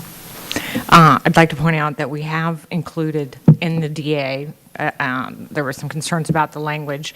We specifically made revisions. We included a minimum of 2,000 square feet.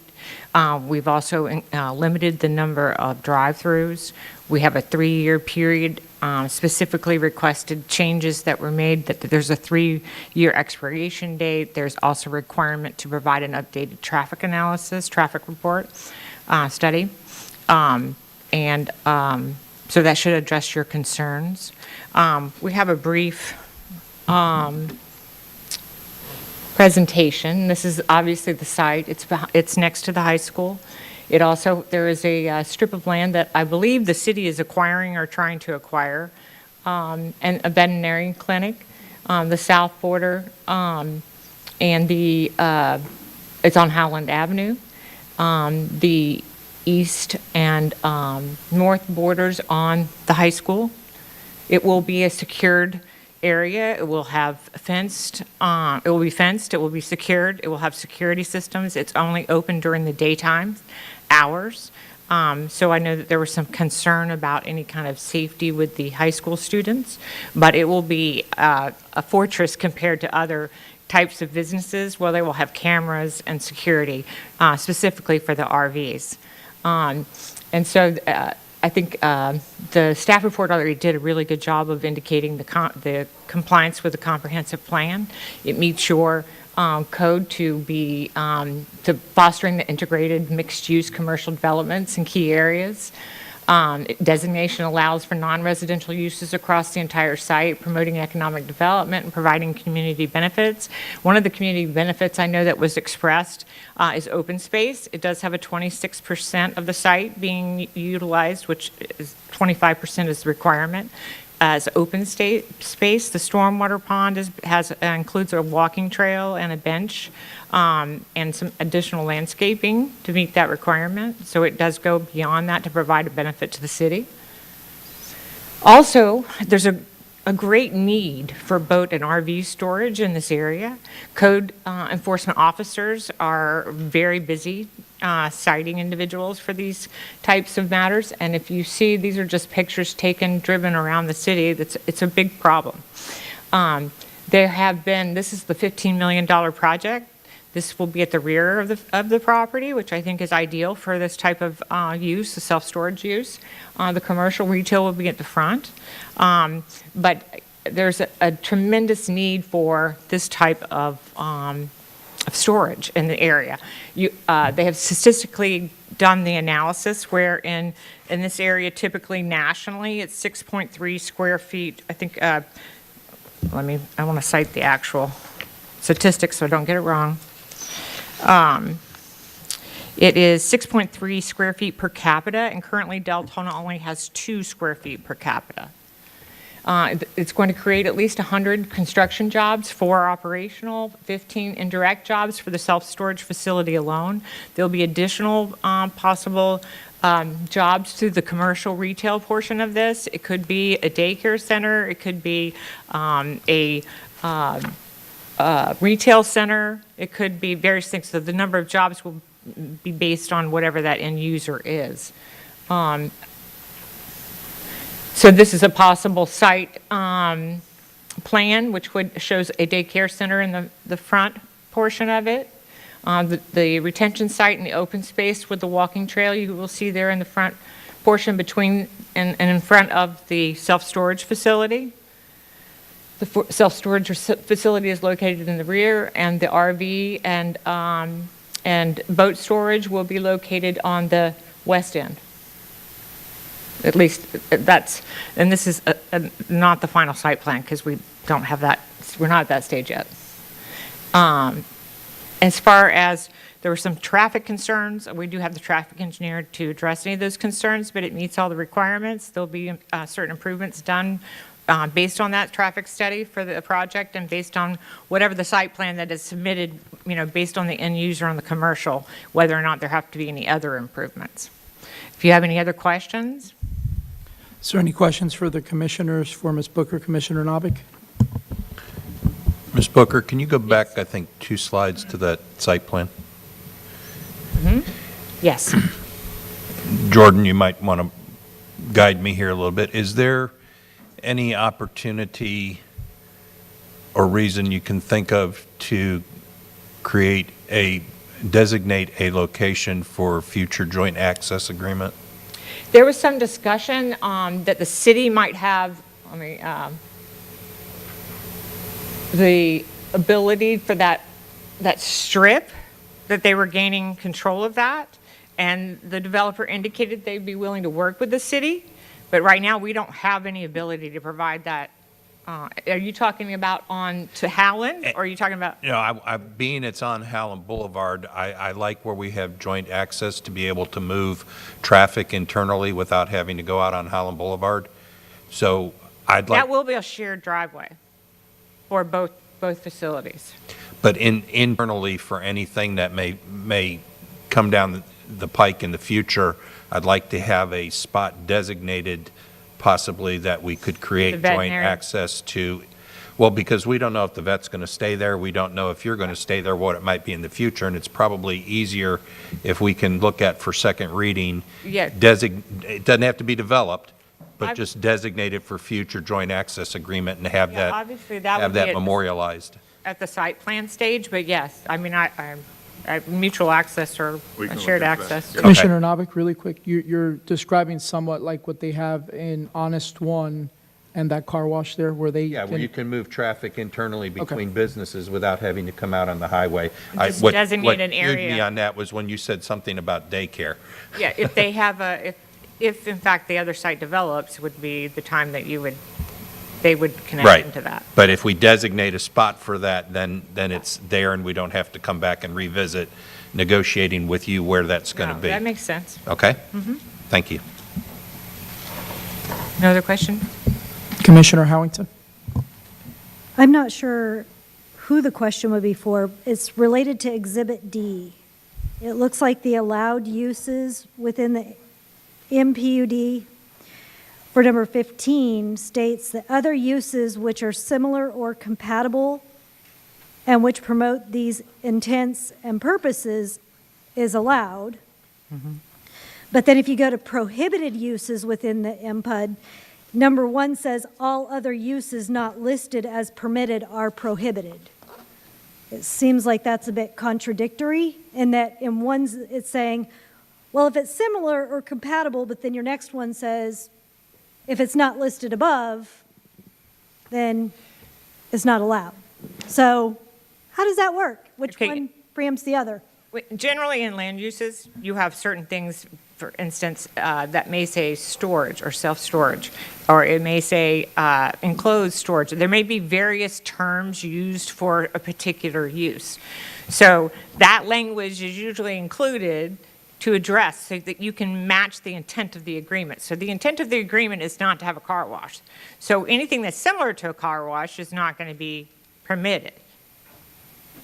Now, one thing I'm not seeing. You can't be so specific that there is no movement because it's with the intent, because otherwise this agreement will be 500 pages long. One thing that I didn't see mentioned at all is apartments.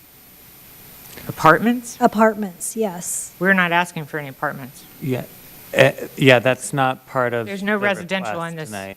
Okay, well, and obviously tonight, I'm a year and a half, 2 years down the road. Do we know that we're not going to have apartments? Because I know I read through and it talked about vertical development. There's no apartment uses specified. Commissioner, this is an MPUD, which is commercial uses. Yeah. And it's residential is not even in the development agreement. Yeah, if a future developer, if in the future they wanted it, they would have to come back for an amendment.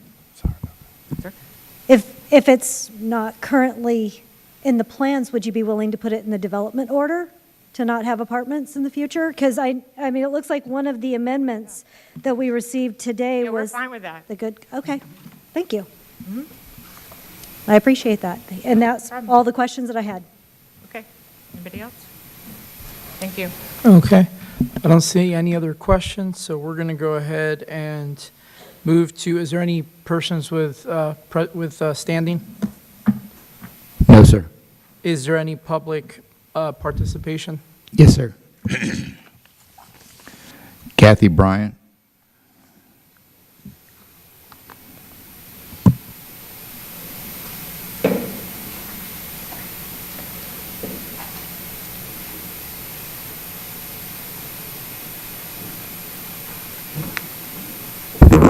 Good evening, Kathy Bryan. This area is already zoned as retail commercial, so I'm not sure why we need to change it to an IMPUD. And my concern with that is that while I know you said this doesn't allow residential, and you said we're not planning to put apartments there, it doesn't mean that if for some reason these businesses back out, that eventually the backup plan could be apartments. And what does apartments mean? Lots more people, lots more traffic. The other question I have is your ingress and egress from this, and I was looking at the map. And where it comes out, is there going to be any, and because you have the school right there certain times a day letting traffic in and out, special events, et cetera, is there going to be any traffic signals planned for there? And I hate traffic signals. Mostly because on Howland, they're horrible. But, you know, those are my concerns, and especially with it being so close to the school, is how that flow of traffic is going to go and how it's going to interfere with the safety of that school. So, you know, leave it, we want commercial. Why can't we leave it as commercial? I guess I'm very confused about that, because that's what we need. And the people will tell you, oh, apartments, they make so much money. Yeah, they do, but that doesn't give people a place to go like they want to do. So please consider that. Thank you.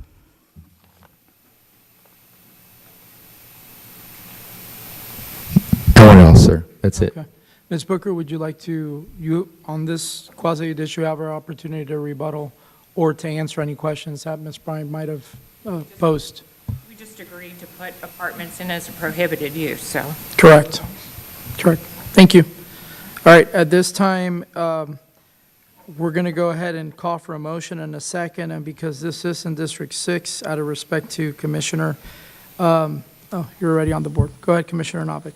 I make a motion to approve ordinance number 32-2025, the official zoning map to rezone 7.93 acres of land located along East Howland Boulevard corridor, Pine Ridge High School, from commercial C1 to mixed-use planned unit development at first reading.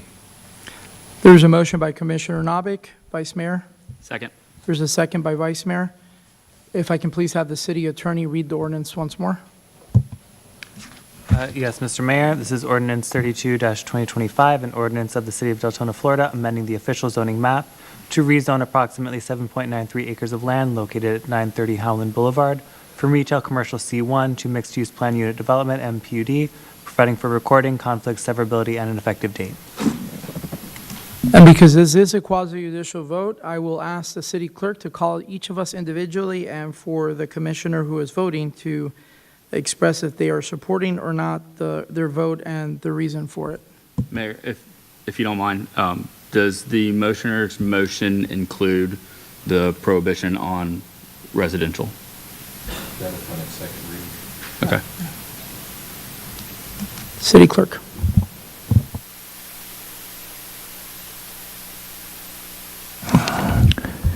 Commissioner Avila Vasquez, Yes. Commissioner Caldwell, No. Commissioner Howington, No. Commissioner Novick, Yes. Commissioner Santiago, Yes. Vice Mayor Harriet, Yes. Mayor Avila, Yes. 5-4, 2 against. Okay, the motion passes 5-4. Thank you, Ms. Booker. All right, at this time, we're going to go ahead and go to Section B, which is a public hearing. If I can please have the city attorney read the public hearing or the ordinance. Yes, Mr. Mayor, this is ordinance number 34-2025, an ordinance of the City of Deltona, Florida, amending Section 110-319, PUD, Planned Unit Development, of Article 3, Establishment of Classifications and Official Zoning Map, of Chapter 110 Zoning to reduce the minimum parcel size required to establish planned unit developments, and Table 1, Permitted Use Table of Article 3, Establishment of Classifications and Official Zoning Map of Chapter 110 Zoning to update uses in planned unit developments, providing for conflicts, codification, severability, and an effective date. All right, at this time, I'll entertain a motion and a second so we can begin discussion. Commissioner Santiago? Yeah, I hereby move to approve ordinance 34-2025 as second and final reading. There's a motion by Commissioner Santiago. Is there a second? I'll second for discussion. There's a second by Vice Mayor Harriet. Is there any public comment? Yes, sir. Tim Blodgett.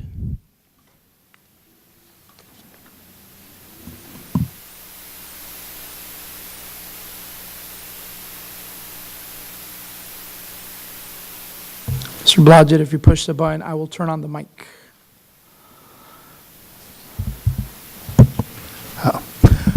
I probably should have put in for the last one, but I think this is probably pertinent to the same thing.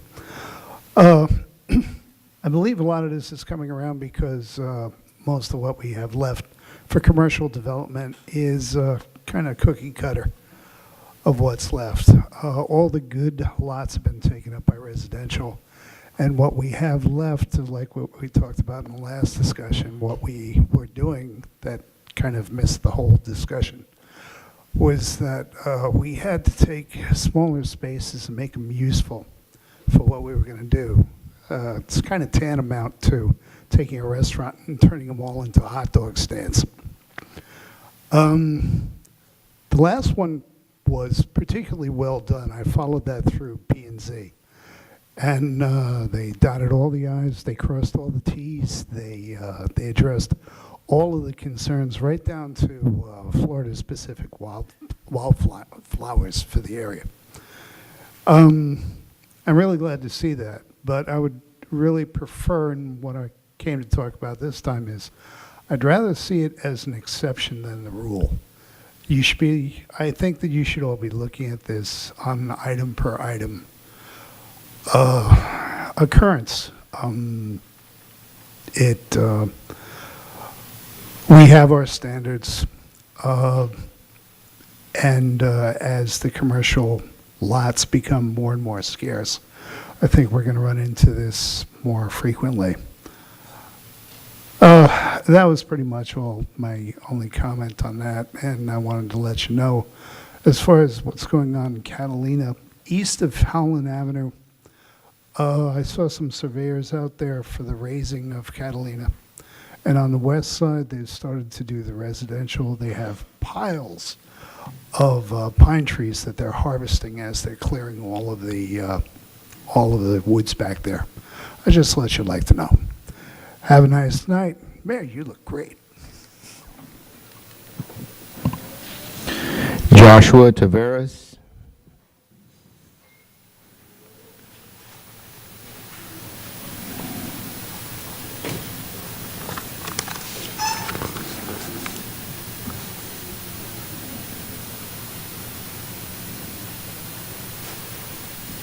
Mr. Taveras, are you going to?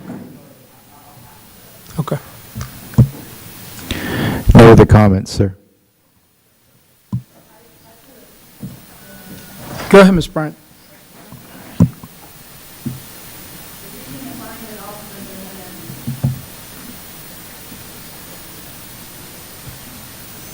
Ms. Bryant, if you push the button, I will turn on your mic. There you go. Okay, Kathy Bryan Deltona. I'm kind of leaning toward what Mr. Blodgett just said. I don't think we should just overall give this to 1 acre minimum sites, because then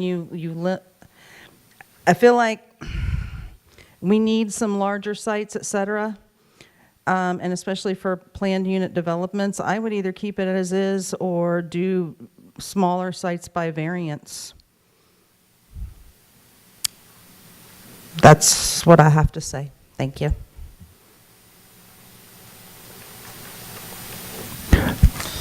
All right, we have a motion by Commissioner Santiago and a second by Commissioner Harriet. Commissioner Howington, you're on the board. I can wait till Mr. Smith is done speaking if he's, or is he? Here to answer questions. Okay. So I'm curious because 6 months ago, this came before us to increase to 5 acres, and now it's being recommended that we decrease. And additionally, one of the reasons cites the impact on infill lots and redevelopment.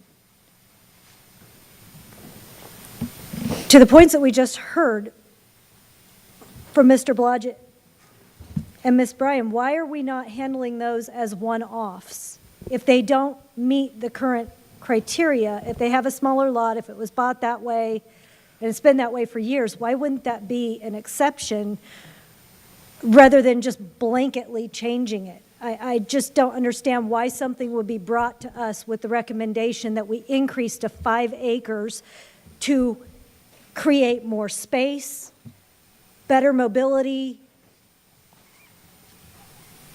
I just don't understand why you're coming back now recommending that we now decrease it and increase the density.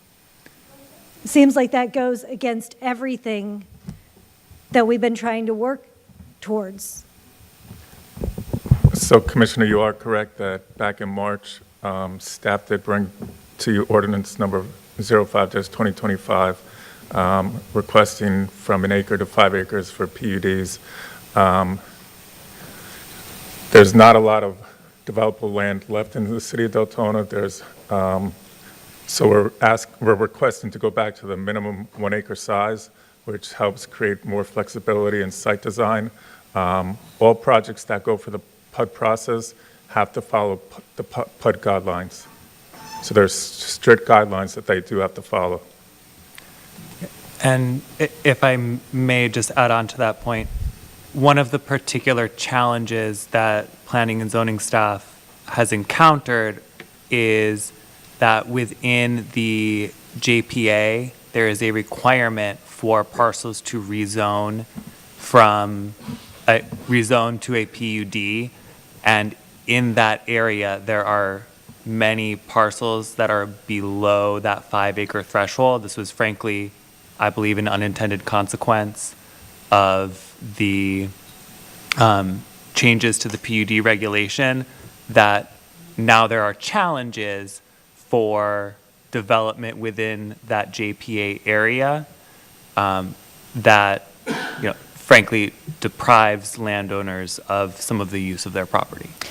So are we referring to Deltona city lots, or are we referring to unincorporated Volusia lots when you speak to the JPA? There are unincorporated Volusia lots that are required to annex into the city if they're going to use our utilities. But they have not annexed, and I've had several residents beg me not to annex their community.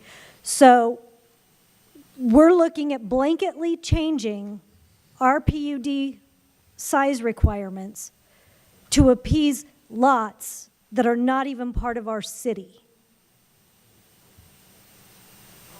Who brought this forward as a request? Where did this generate from? City staff. We realized that, as Mr. Good said, it was unintended consequence as we're having pre-apps and as we're talking to applicants. We're having flooding issues out in that area, correct? But we're talking citywide, we're not just... Well, we're not talking citywide, because this pertains to the city, but now I'm being told that we're changing this to accommodate unincorporated Volusia that has not been annexed and would require a rezone. Zach just bring up another example of what I stated earlier. It is citywide. So within the city, why couldn't we handle those as one-offs? Because again, we're creating higher density. We already have a flooding problem I get that we only had 17 houses that flooded during Milton, which you are so keen to point out, but that doesn't mitigate the 200 that flooded during Ian. And the more we create the high density, the worse it's going to be. That concerns me. We make decisions and then they get brought before us again to change them again, over and over. Why can't these be handled as one-off items? Commissioner, the reason that a change is required is because in order to seek the PUD process, the minimum requirement, those minimum thresholds have to be met. An applicant would not be able to seek a variance without an applicant would be unable to seek the variance to that minimum requirement of the PUD rezoning because it's they have to meet those requirements in order to seek the process. Didn't we have somebody who had a pool request come before us and it didn't meet the requirements and they were still able to get an approval as a one-off item? I guess I'm just understanding if somebody makes a request to do something that does not fit, why it can't come before the board for discussion. Why does this need to be blanket? I hear over and over our residents are concerned about the density, about the flooding, but yet here we are, yet again, we want smaller lot sizes. So, Commissioner, seeking a variance to a portion of the code is, one of the code requirements, like in that case was pervious area, is different from not meeting the minimum requirements to seek a rezoning. So that's the nuance here, is that the individual who does not meet the minimum requirements to seek a rezoning does not have the variance process available to them. Can that be fixed? Can we create an ordinance or something that we can use to create a mechanism for those lots to come to us, rather than, again, blanketly changing our code? This ordinance does that by changing your minimum requirements to meet the conditions of what is available in your city. That's not what I'm asking. I'm asking if we can create a mechanism for people with 1-acre lots to come to us and ask for a variance. Can we create something from scratch that might not exist today, rather than just blanketly changing our ordinances? Frankly, No? I need more time to look into that. This time, I'm not prepared to answer that question. Okay, thank you. Vice Mayor Harriet. Thank you, Mayor. Jordan, thank you very much. I appreciate staff recognizing the unintended consequences of our prior ordinances and making the corrective actions to allow our city to expand commercial development wherever it might be. So thank you again. That's all. All right, seeing nobody else on the board, can we please vote?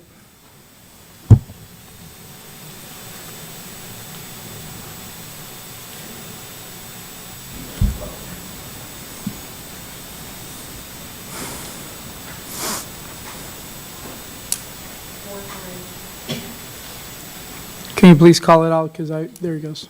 Motion passes 4-3. All right, at this time, we're going to go ahead and move over to action items. We're going to go ahead and move to 9A, which is a consideration of an alternate appointment to Planning and Zoning Board. Thank you, Mr. Mayor. This is, as you stated, the consideration of an alternative appointment to the Planning and Zoning Board. This may be done via motion tonight. Thank you. Commissioner Howington, you're up first. I'd like to make a motion to appoint the following alternate member of the Planning and Zoning Board for a term to expire on March 15th of 2028, that being Christian O'Brien. Is Vice Mayor Harriet, you're up next? Second. There's a motion and a second. Motion by Commissioner Howington, second by Vice Mayor Harriet. Is there any public comment? No, sir. All right, seeing that nobody's on the board, can we please vote?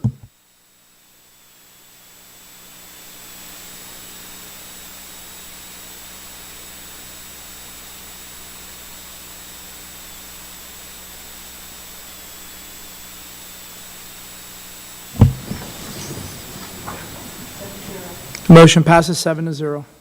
We're going to go ahead and move to action items 9B as in boy. This is a request for a resolution. If I can have the city attorney read the request for the resolution. Yes, Mr. Mayor, this is resolution number 2025-145, a resolution of the City Commission of the City of Deltona, Florida, amending the Deltona City Commission operating guidelines and meeting rules and procedures, superseding resolutions on the same subject, providing for conflict, severability, and an effective date. Commissioner Avila Vasquez, you're up first. Thank you, Mayor. I would like to make a motion to keep the original commission meeting rules in place. I also would like to ask to add or make a change. I would like to add that, let's see how I'm going to read this. I would like to make a request that the meetings be adjourned by a motion to adjourn be requested from the commissioners,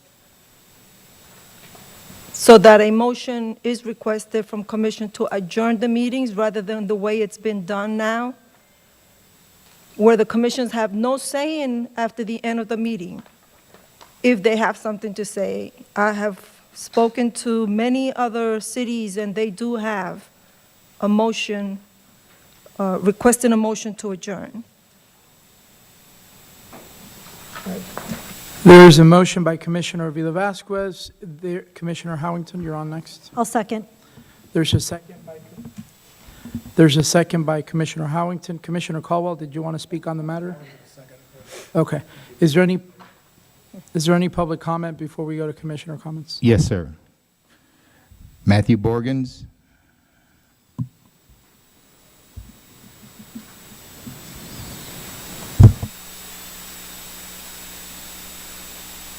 Mr. Borgens, if you push the button, I'll turn you on. I'll turn on your mic. Good evening again. As there's been many things in the city that has done really great, and like I said, we have done great. Doc has helped with a lot of events and stuff.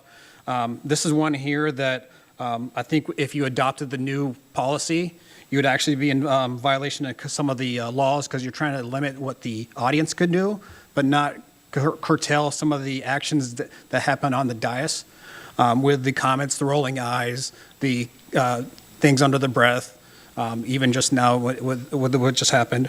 But there is Jones versus Heyman that has decided that some clapping and some public emotions is legal.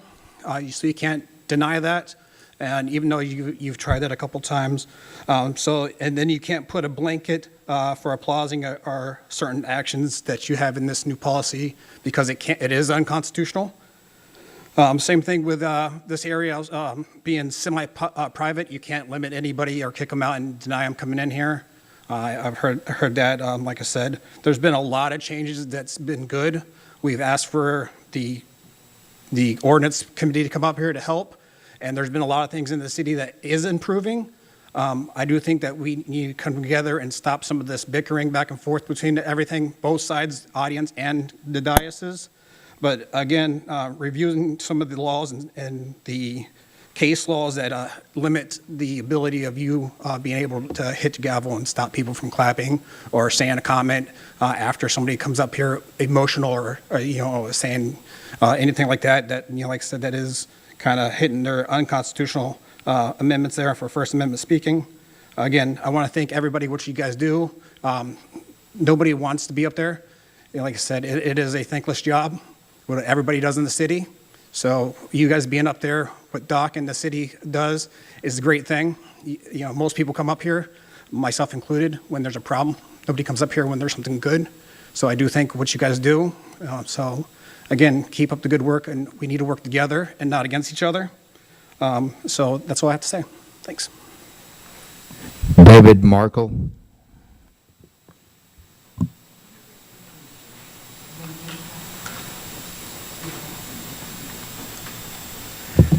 Good evening, Mayor, Commissioners.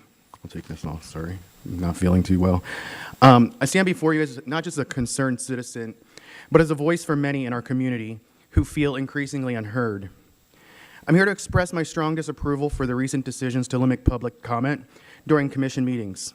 This action strikes as the very heart of democratic participation. Public comment is not a privilege. It's a right. It is the cornerstone of transparency, accountability, and civic trust. We understand that meetings can be long.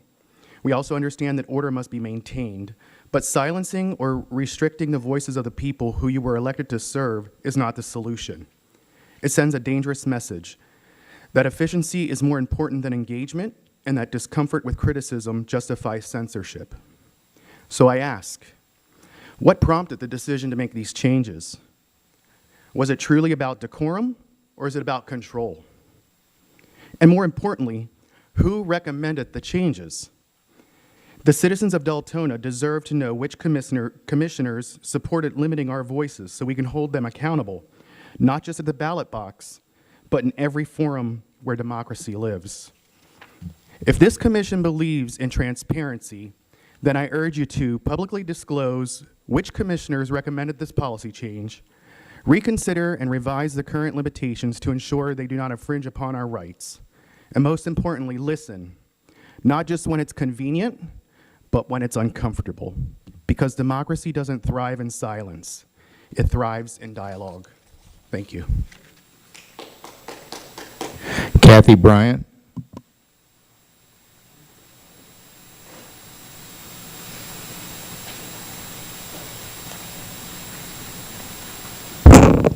Kathy Bryan, Deltona. I remember when we had a workshop on this, and there was a lot of discussion. And I remember one of the things in the discussion when it came to cutting down the time for public forum or to speak after an issue that's on the agenda, we recommended 3 and 3 because we were also going to increase the workshop. But yet when I read over the finalized ordinance, it still left the regular meetings at 2. And it did do the workshops at 4. I'd love to keep the workshops at 4, but I would say do not vote for this as is.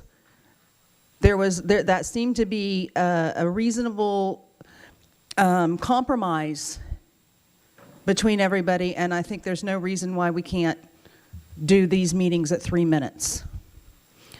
And then again, if somebody has a little more to say because they're a grievance, whatever, then it's up to the dais to give them a little additional time. But so no, that's number 1. Number 2, Robert's Rule of Orders. It is not a firm rule, hard and fast. It is a guideline. So the other thing we had discussed at that was about the commissioners being only able to speak twice on the same question and only having a certain time limit, which in some cases with some former commissioners would have been a blessing.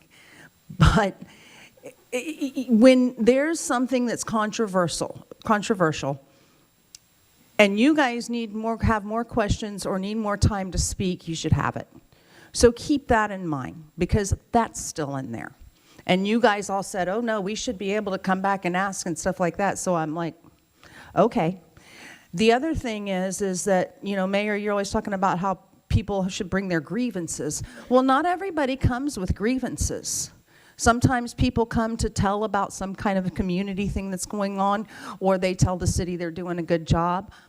I do that every once in a great while, but usually I come up with a grievance or I come up with an idea. And don't shut us down on that, and that's where that information should be shared. It's become a tyranny up there.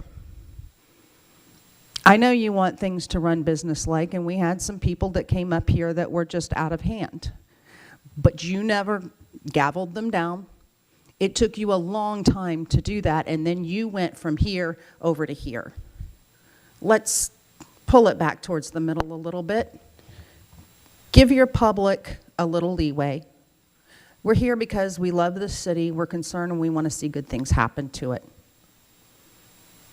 And we try to tell you that how we feel, and when people clap after somebody speaks, again, I tell you again, listen to it. It means the bulk of your audience says, yes, we like this. It doesn't have to get out of hand. Put your superstars before the meeting. Then you don't have to wait. You guys talk about wanting to get out of the meetings early. You don't have that transition time anymore. Do some of that before the meeting. Who wants to see all that? Mostly you guys and the parents and families of the children getting the awards. I would be here if it was my kid. I was always at those things with my kid. But it wouldn't have bothered me if it was before the meeting started. Once again, people have a hard time getting here. When you make it this early and then you cut off the time for them to be able to even sign up if they get here late. I know you've heard this before, so have a little leeway. Thank you. We're still not doing that. You have to understand that's a disruption in the meeting. I implore you to try that in a court of law and see if that's the same outcome you get.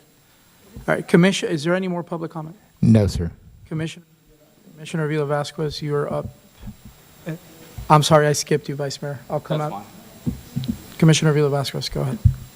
Thank you, Mayor. I just want to point something out, that there are two policies that were being presented to us.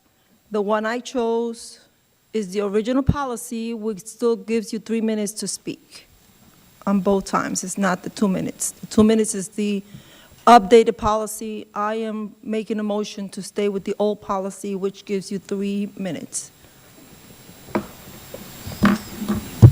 Thank you, Mayor.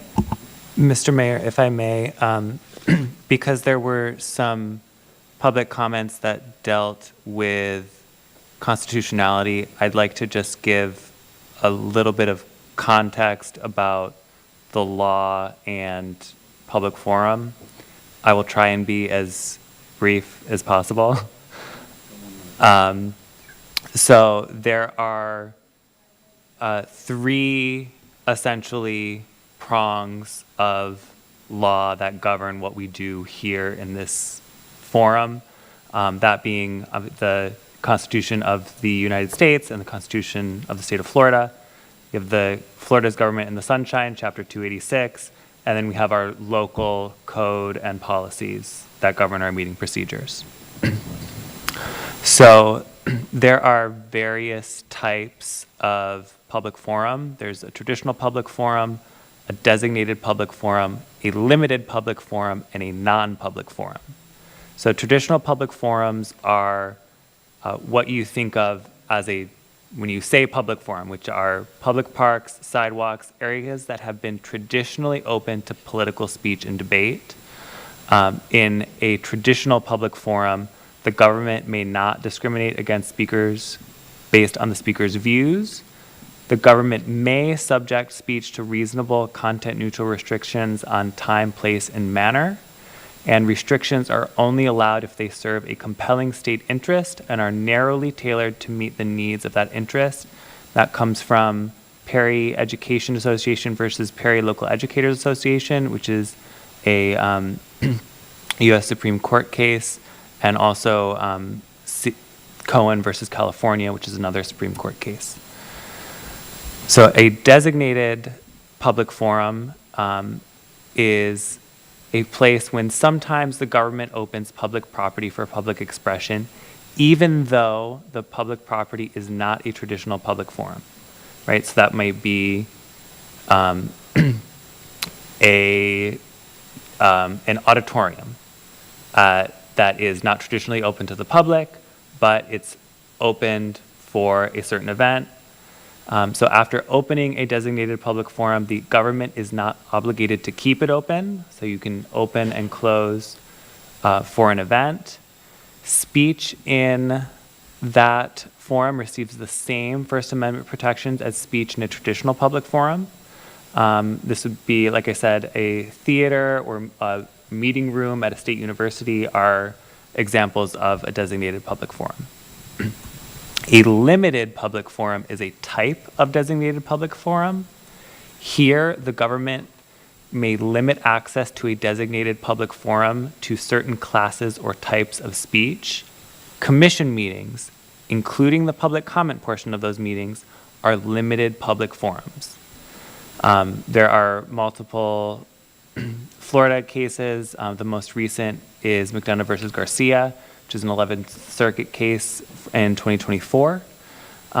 And in a limited public forum, the government may restrict access through content-neutral conditions for the time, place, and manner of access, all of which must be narrowly tailored to serve a government interest. So these commission meetings are limited public forums. So you are allowed to restrict the class of speech, right? You restrict speech to being on your agenda items, and you may have reasonable restrictions in order to preserve the efficient running of these meetings. And then the last piece here is the non-public forum. So a non-public forum is something like an airport terminal or a polling place, right? Those are not places that are open to the same type of, free speech as we see in other areas. So just wanted to kind of get that on the record because there were some questions about constitutionality and what we are and are not allowed to do. I will say your commission guidelines do meet constitutionality. And with that, I will stop. Vice Mayor Harriet. Thank you, Mayor. Mostly what I wanted to get clarification on was addressed by Commissioner Avila Vasquez and the city attorneys. And so, Commissioner Avila Vasquez, your motion was for the first option presented in the agenda.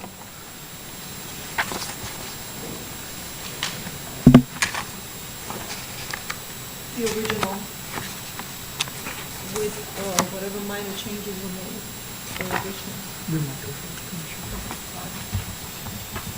The original with whatever minor changes were made.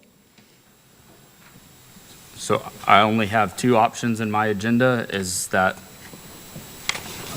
the first option appears to be what you're Right. pointing out?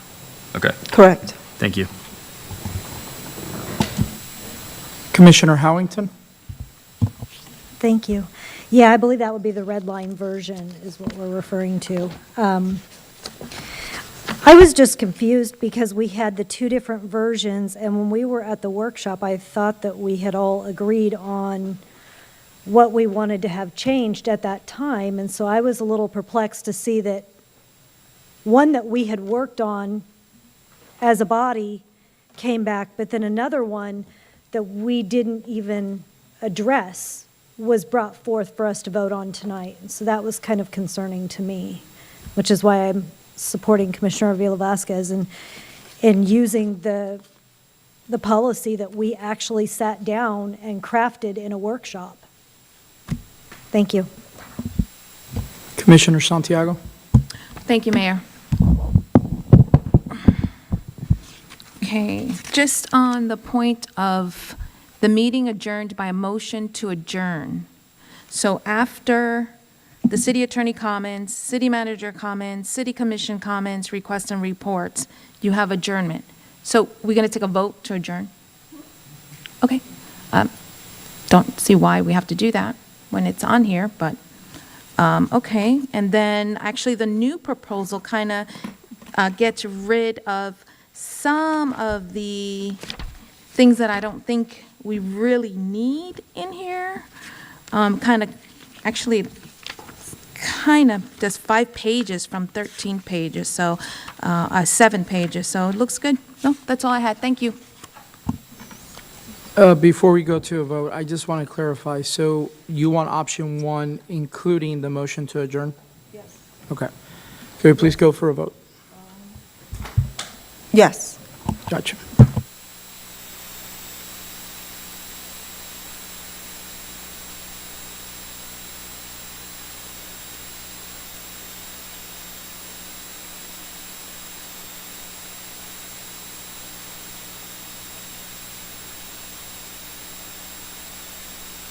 Motion fails 3-4. At this time, we'll entertain another motion. Commissioner Santiago. I'd like to make a motion to approve the new proposal, the 7-page one provided by the city manager. There's a motion by Commissioner Santiago, Commissioner Navik. Can I amend that? What is your amendment request? My amendment is for all of the speaking times to go to 3 minutes. Is the original motioner okay with that? Then I will second with the amendment. There's a motion to approve with a minor amendment of changing it to 3 minutes each, the workshop and the city commission. And then there's a second by Commissioner Navik. Can we please go for a vote? Commissioner Howington, go ahead. So in this version, so we're using Robert's Rules of Order in this, which is Robert's Rules of Order for parliamentary procedure to accommodate a body of 650 people, not 7. And one of the tenets of this is that the commission is only allowed to speak twice on topics. And in order for us to have the back and forth communication, many people frequently speak more than twice because somebody might say something that might trigger them to have another thought. And so we've seen that back and forth, and it's actually been working really well within workshops as well.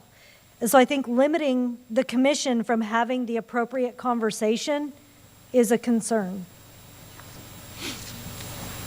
In Parliament, it makes sense to limit 650 people.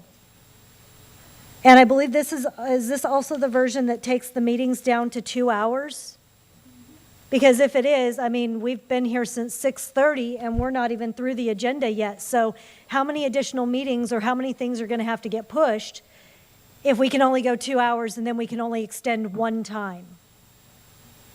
So we'll never have commissioner comments. If somebody wants to drag it out, that will easily happen. We get through 2 topics on a workshop night in 2 hours. And we can have 3 or 4 quasis in one night. If that happens, how do we move forward? Has anybody thought about what we would do in that instance? Would we have to call a secondary meeting later on that week or the following week?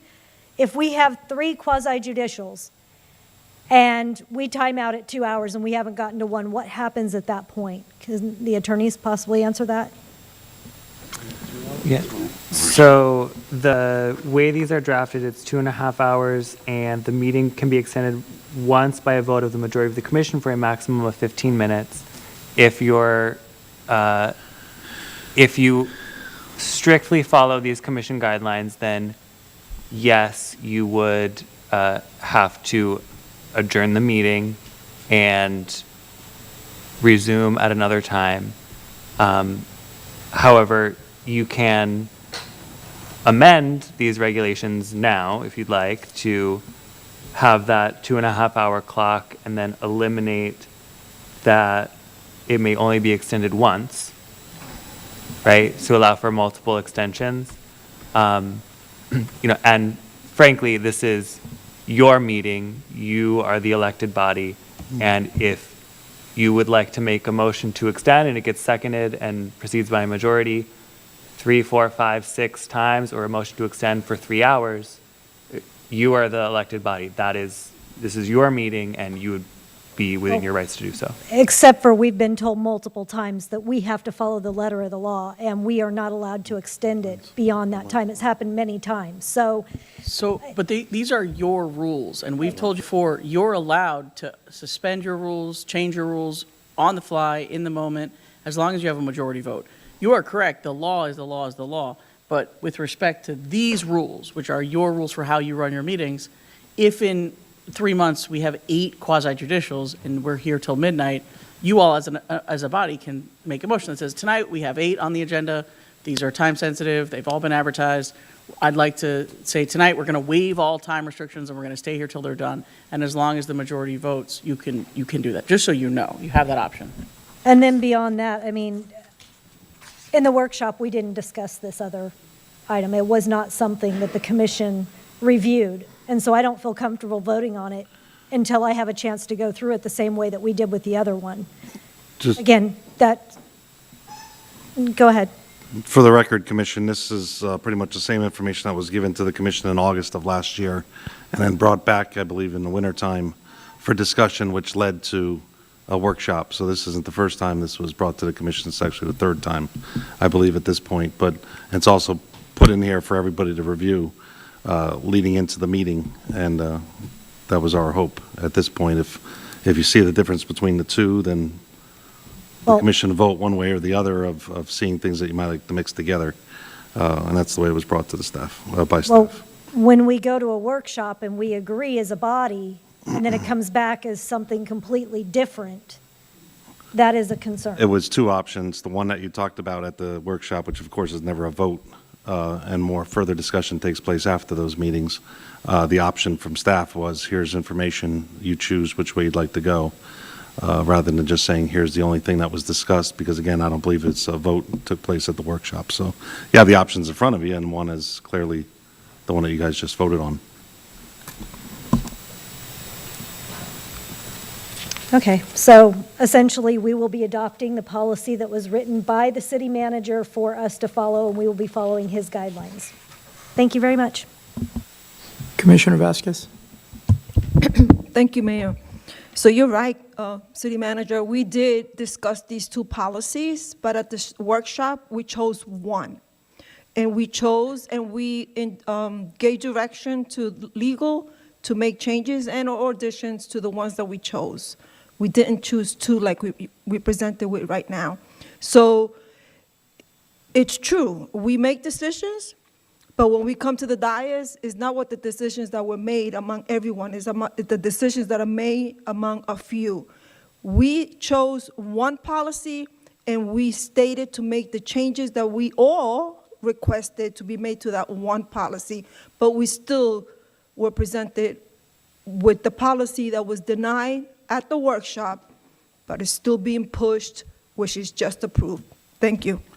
Just a quick point of order. We all agreed on a policy, and here we are. The motion that just failed was what we agreed on with things that you specifically requested to be added. So obviously, when things come before us, all of us up here are guilty of changing even the stuff that we agreed to on workshops. So I wouldn't put this on staff or city manager. We tend to do this as a whole. All of us are guilty of that. So I wanted to clarify that. That was not a personal attack.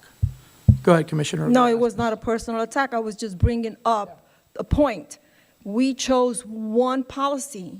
I made the motion to select the original policy. And then we all made changes. We all made comments on what to change or what to add to that one policy that was selected. But now we have two policies up here at the dais. One that was turned down at the workshop, but it's still here. So it's not a personal attack. I'm just saying that this is a normal thing now here at the dais. Something doesn't pass, but a month or something later, it's back in our face. You know, even though it was not passed, it was denied. But I'm getting used to it. Believe it or not, I'm getting used to it. But thank you very much.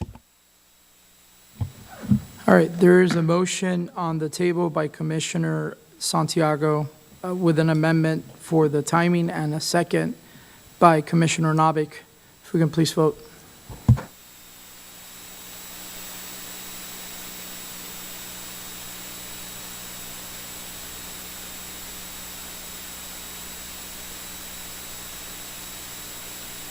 Motion passes 4-3.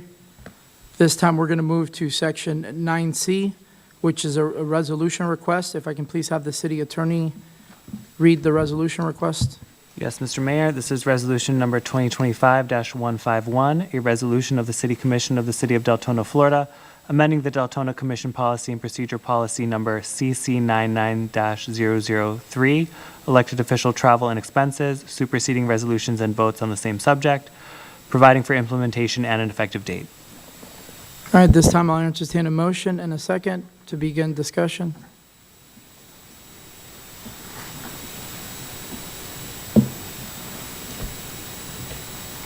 Commissioner Santiago. I move to approve resolution number 2025-151. There are two options that are attached. All right, Mayor, maybe I'll just give an overview. Staff's offering two options that you have to consider. That's from the same travel policy from 2013, with an adjustment for the per diem and the conference language that was discussed, from 3 conferences a year and permission to need for out-of-state conferences, to events only what are in the current budget would allow. So $4,000 budgeted this year per commissioners with an interest in possibly attending a national conference.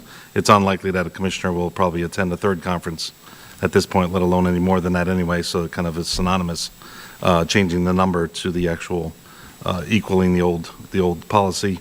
Option 1 also removes a reference to fax machines, not useful since 2013, and other minor adjustments. Option 2 includes updating all the information, including the information that was discussed at the workshop, which is changing the per diem. But there are other things in a 13-year-old policy that don't exist, that do exist in the option of 2 that has been included, including use of city vehicles or even personal vehicles, I believe. So there, again, going back to Commissioner Villa-Vasquez's concern or question is, there are 2 options. One is the old one from 2013 with a couple of words changed. The other one is actually updating the policy to include proper things that would be involved in travel that are not in the 2013 one, but the information as far as changing per diem and the conferences changing from a number of conferences to what's actually budgeted, which we passed in our budget this last month or so, is included in both of the options. Just one is more updated language. The other one is just the old language from 2013. All right, Commissioner Santiago, can you please reread your motion? I move to approve resolution number 2025-150-151, item number 2, or the second one. It's a 4-page. There's a motion by Commissioner Santiago. Vice Mayor, did you want to make a second because you're on the board? I would, but I would like us to also take a look at section 2. I think that we could word that just a little bit better in reference to attend any conference related to our official duties as elected officials in the city of Deltona. And then I would like to change the language that says, as long as the full cost to attend the event does not exceed the amount budgeted. I would like to change that to as long as the reimbursement request does not exceed the amount budgeted. Is the motioner okay with those requests? Yes. Vice Mayor, did you want a second? Second. All right, there's a motion by Commissioner Santiago, second by Vice Mayor Harriet. Is there any public comment? Yes, sir. David Markle.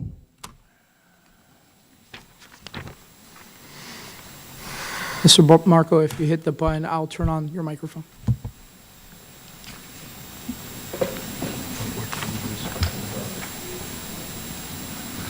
Okay. David Markle, Deltona. Good evening, Commissioner, again. Thank you for the opportunity to express my view and concern regarding the proposed changes to travel policy for elected officials and to offer constructive recommendations that I believe will better serve our city and its residents. First and foremost, I urge the Commission to reconsider any fixed or arbitrary per diem rates for meals and incidentals. Instead, I recommend that we align our policy with the current GSA standards for per diem rates, which are updated annually and reflect the cost of living and inflation in specific travel destinations. This approach ensures fairness and accuracy, recognizing that not all cities have the same economic conditions. So if you're traveling from here to California or here to Atlanta, Georgia, you're going to have a little bit of a different per diem.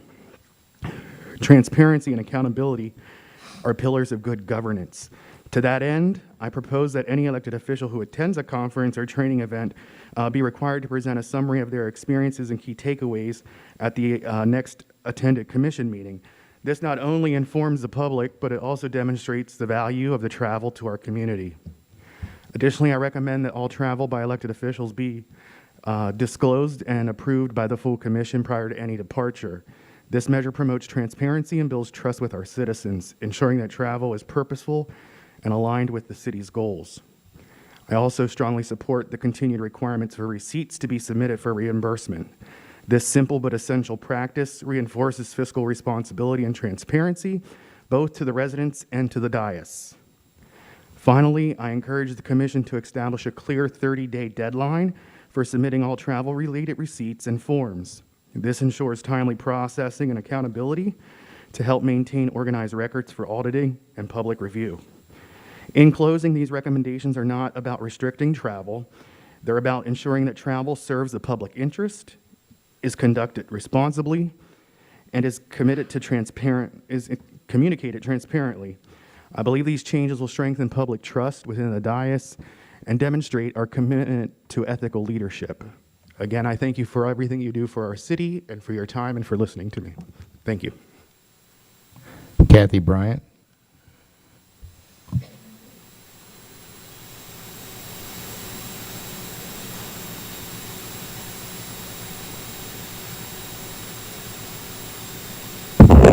Kathy Bryan, Deltona. He expressed some of the stuff that I was going to, one about following the GSA recommendations, because it is location to location, state to state, et cetera, and it does change. So you're not having to go back and update this so often when the cost of living changes. That would include for lodging as well. I know you guys have your budgets, but typically when you go on a business trip and you're going out of town and you're staying the night, the lodging is also usually limited by GSA. You got your $4,000, but here's my other concern is if you choose to, let's say you've got a conference in Orlando and you want to stay the night because it's a 2-day conference, well, Commissioner A wants to spend the night, and they use up their $4,000 real quick like. And then they come back to the commission because, oh, I only got to go to 2 conferences. I want to go to a 3rd one. So now they have to come back to the commission to get more money to travel. Commissioner B goes to Orlando, comes home, goes back to Orlando for the 2 days. It's not that bad of a, it's a bad drive, but it's not like you're going to Miami and back. So they've got plenty of money left to do more conferences, et cetera. So might I recommend that you disclose that if you're staying at a hotel within a certain mileage, because that was one of the things that came up in the first go-round before you talked about the individual budgets, was if they were going more than 30 miles that they needed to stay at, they could stay at a hotel. Well, dang, I drove to Orlando for 30 years, worked 12-hour shifts, and drove back and forth 3-4 days in a row. You can do it for one conference. Really. So I agree too, there needs to be some accountability. When you go to like something like where you're going to a state thing where you're talking about trying to get us money, or you're going to somewhere and you learn that there's some different ways to do things, I would like to see that brought back publicly, for not only for other members of the commission and staff, but the residents as well. Bring that stuff back, talk about it, because that sure didn't happen when you came back from Washington last year, because everybody got so caught up in the whole hoopla. And lastly, there should be no reason for any commissioner coming on onboarding to not know these rules and what your commissioner ordinances are. And I fully expect going forward that there will be orientation period and these things will be reviewed, so there's no excuse. That's my comments. Thank you. Matthew Borgens.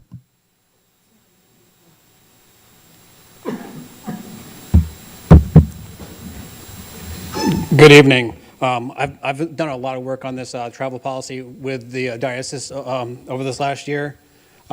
We talked about the workshop about aligning it with the Florida statute. I didn't see that mentioned except at the end for fraudulent. So then you're missing some of the things. You're accepting some of the Florida statute, but not all the Florida statute. Again, with the Florida statute, it includes not just city official, not just elected officials, but city officials under the one policy. Then you can make your own procedures afterwards. I didn't see that anywhere in there. So you're starting to pick and choose what you can take from the state versus the state has their policy and then adding to it, like we talked about in the workshop. And so those are some of the things I was bringing up in the workshop. And I think that it needs to be added before approving this. Again, everybody had mentioned about going out of state and everything else with all those there, so I won't keep reiterating them. But again, some type of checks and balances. You know, who's checking it, who's not checking it?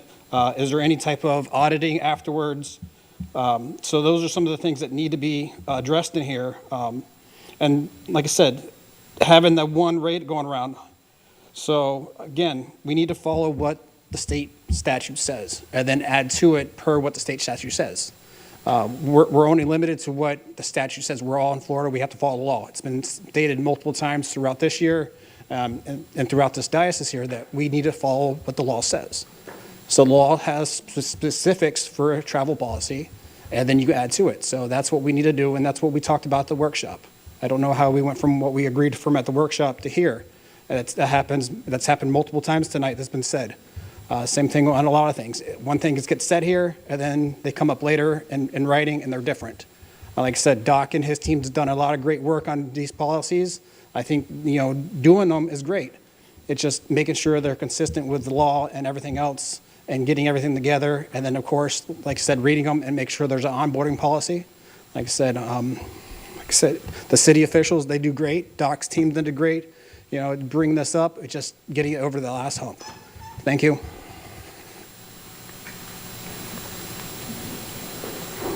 No more public comments, sir. Commissioner Novick? Thank you, Mayor. Vice Mayor, can you go a little slower for me this time? You went pretty quick on your motion. What was the language in Section 2 that you referred to changing? The language that elected officials are permitted to attend any conference, changing any conference to add something to the effect that it is related to their official duties as an elected official for the city of Deltona. Okay, and then what was the second section? The middle of that paragraph. Section what? Section 2 also. It's that same sentence. Okay. As long as the full cost to attend the event does not exceed the amount budgeted. I would like to change the part that references the full cost to attend as the requested reimbursement for the event does not exceed the amount budgeted. Okay. I think there are a lot of cases where, maybe not a lot, but I can see where a case would be that the full cost to attend an event would be more than what we have budgeted, but as long as we're not requesting reimbursement for anything more than what we've budgeted, if each of us are willing to pay for our own way up to that or beyond that amount, then I don't want to prohibit anybody from going to an additional conference. Gotcha. Okay, thank you. Thank you. Commissioner Howington? So I believe it was voted via consensus at the workshop that we would use the GSA per diem rates. Is that not the case? I believe it was discussed. It was not absolutely said that's the only way to go. We didn't do a consensus vote because I thought we actually took a vote on it. I'd like somebody to go back and watch the video before we vote on this because I have a concern that what's being presented to us is not what we discussed in the workshop. And we have to be able to have the trust that what is being presented to us is what we agreed upon in the workshop. And GSA was definitely something that we had agreed on. And it seems like more and more these things are coming before us and they're changing. And that is a concern because how do we trust staff to bring us actual factual data if it changes? I just want to be able to trust what I'm being handed to make decisions. And this does not look like what we discussed in that meeting. So everyone's clear, the difference of GSA is every city has a different price. Right. Clearly, when you're staying downtown of any major city for any major conference, it is extremely similar in price. Unless you're going to New York City or you're going to Chickasaw, Alabama, there's clearly going to be a difference between those. But any national conference is going to be very similar. So instead of our finance department going to follow up the check to make sure that the GSA number you used was for San Antonio and not Dallas, Texas, which could be off a few dollars, it's easier just to have a standard number that pretty much covers a good chunk of the major cities in the country. And that established price doesn't have to change every year by any means. It could be a little higher, a little lower from different cities, but finance has one set number to look at so they know this is what the per diem is. Otherwise, they're going to have to follow up to check every city to make sure that we went to the right city for per diem. So that's part of the reason why there's one set flat fee, which is much more efficient than changing it to every city you go to. That would have been great information to have during the workshop. Unfortunately, again, things keep changing. And I'm not the only one that's noticing it. How do we get to a point to where we have a comfort level that what's being handed to us has not changed? Because I've just looked at 2 documents that were handed to us, and it is not what we discussed in those meetings. I'm sorry, I have no confidence that I can trust what is handed to me to vote on. Thank you. Mayor, this is the same document again, just like the other one that was given to the commission in the past. This is not first time we're seeing any of this. But I might just point out that staff is bringing these things to the commission. These things weren't requested necessarily by the commission. So staff is bringing opportunities to try to be more efficient, updated with today's language, and not 12 or 15-year agreements or policies that we found out in January that may or may not be appropriate. So when staff's bringing things to the commission, we're trying to come up with different ways to be better. It's not that the commission said, find the travel policy for us. We're bringing it to you and saying, here's an updated policy, here's updated guidelines, here's what the rest of the country is doing. So again, I take offense that your implication is that we're lying to you and you can't trust anything. Staff is actually bringing it to the table for you to consider things. If the commission says we don't want anything, let's go to original and do nothing tonight, that's an option also. But I'd encourage my staff to continue bringing things to myself and to the commission and not just stay with the way it's always been, which is really at this point we want to have this discussion if it wasn't for staff to bring to the commission some opportunities to change for the future. Commissioner Novick, then Commissioner Howington, then Vice Mayor. Thank you, Mayor. For the manager, this is also consistent with what the city employees are currently under? Yes, it is, Commissioner. Thank you. Vice Mayor Harriet, then Commissioner Howington. Thank you, Mayor. I just want to reiterate that point, that last point that Doc made. I greatly appreciate staff bringing policy back to the City Commission, including our input from workshops, but not limiting the changes strictly to what was said verbatim at workshops. It takes staff doing their job to provide input. None of us up here have the bandwidth to recreate these policies and update every single word in them the way that they need to be done. So again, I greatly appreciate the work that staff's doing. I greatly appreciate their interpretations of what is discussed at workshops, and I would really like to see this continue. Commissioner Howington. What is the purpose of having a workshop? When we specifically ask for something to be written a certain way, and then staff comes back to us with something completely different for us to vote on, what is the purpose of a workshop? Why did we have that meeting? Because if staff's just going to bring us something to vote on, then just bring us something to vote on and we won't even discuss it beforehand. We'll have our little 4 days to review it and be done with it. Go ahead. Mayor, this is why we should have agenda review meetings with commissioners and any questions in advance. This is why we put the agenda together in advance. If there's questions or concerns, I don't think they should be brought to the commission meeting to say, I didn't read this, I don't understand why this is here, I need time to look at this. That's the point of having the agenda out on Thursday, or meet with commissioners or take questions and calls all weekend or at any other time. So this is part of, I think, the discussion of why meetings go on for as long as they do.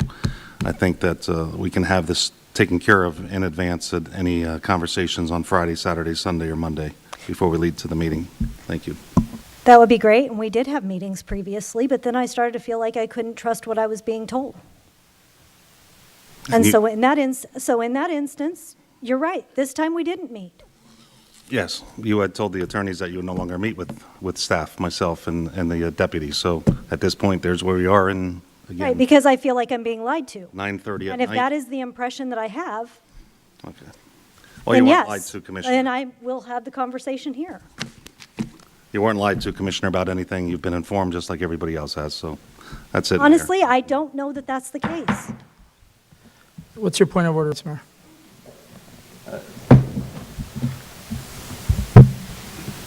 This bickering's got to stop. Commissioner Harrington, point received. We've just got to move on.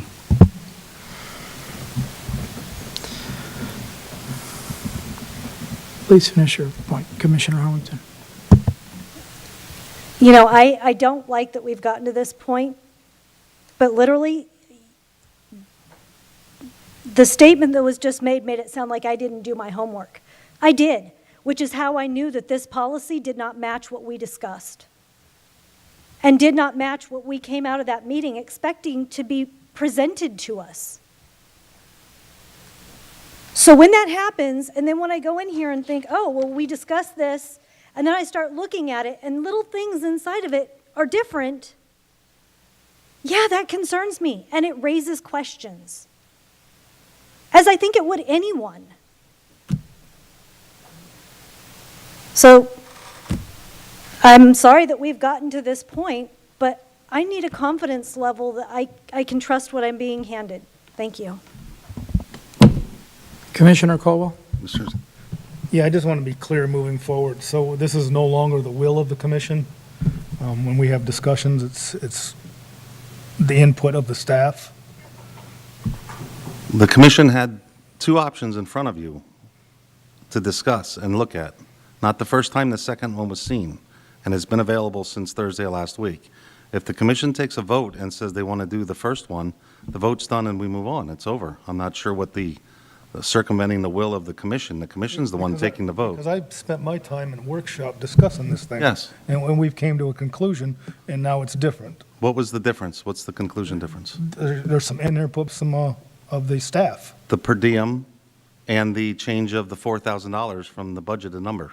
That's in there, and that's what's being approved tonight by the commission. Two different ways, either A or B. It's the same information. That's all I have. Commissioner Santiago? Thank you, Mayor. Really quick, I'll just make this really quick. I just want to say thank you, Doc, for updating the travel policy. This is exactly what we spoke about. We did speak about the GSA. We may not have voted on it, but we did.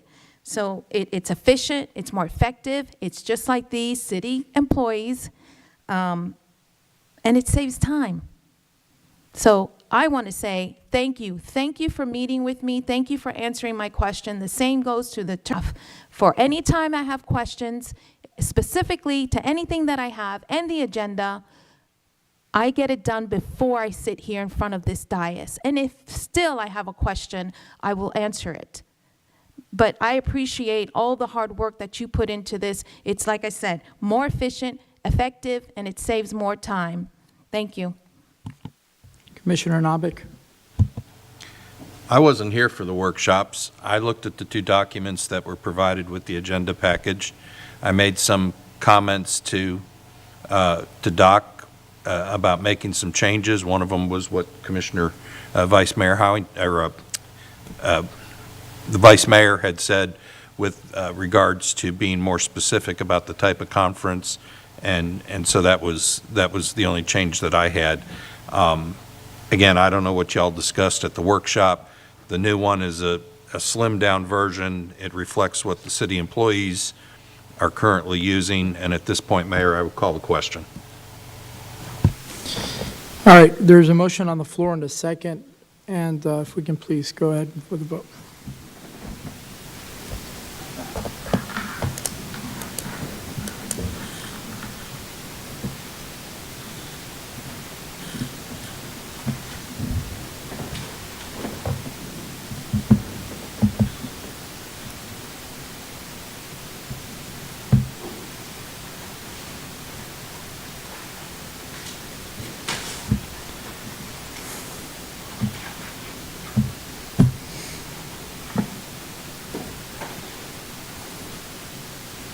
Motion passes 4-3.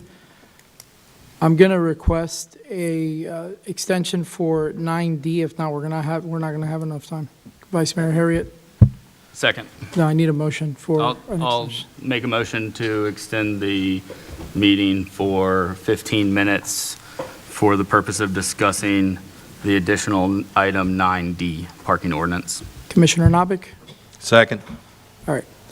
This time, we're going to go ahead and enter into Section 9D, which is the parking ordinance, and I will let Commissioner Santiago lead us in that since she was the one that requested the addition. Thank you, Mayor.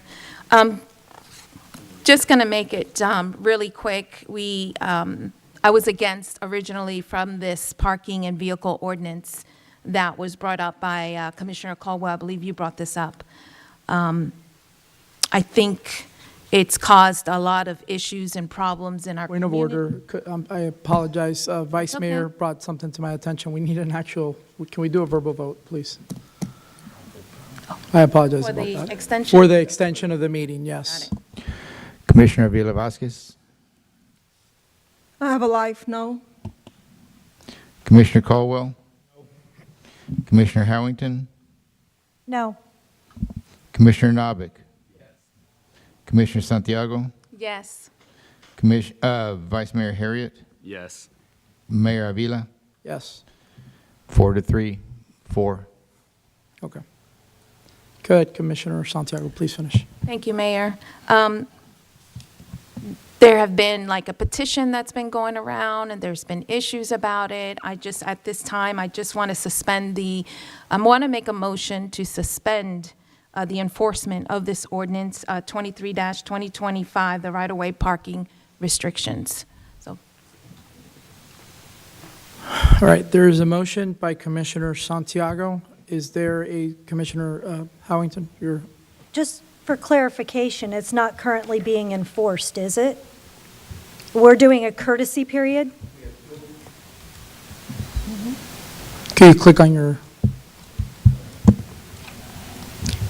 Good evening, Commission. A temporary, we advertised the right-of-way parking, yes. But the rest of the ordinance, we started to enforce.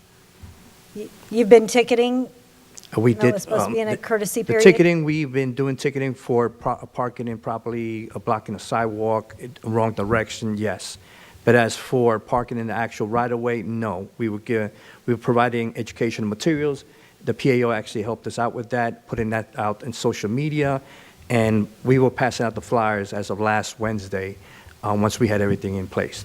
Okay, thank you for that clarification. Commissioner Nabik, did you want to second the motion so we can continue discussion? Can the clerk read the motion back to me, please, before I second it?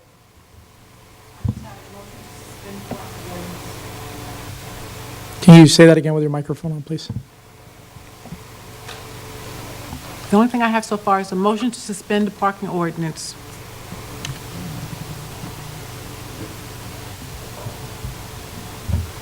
Thank you.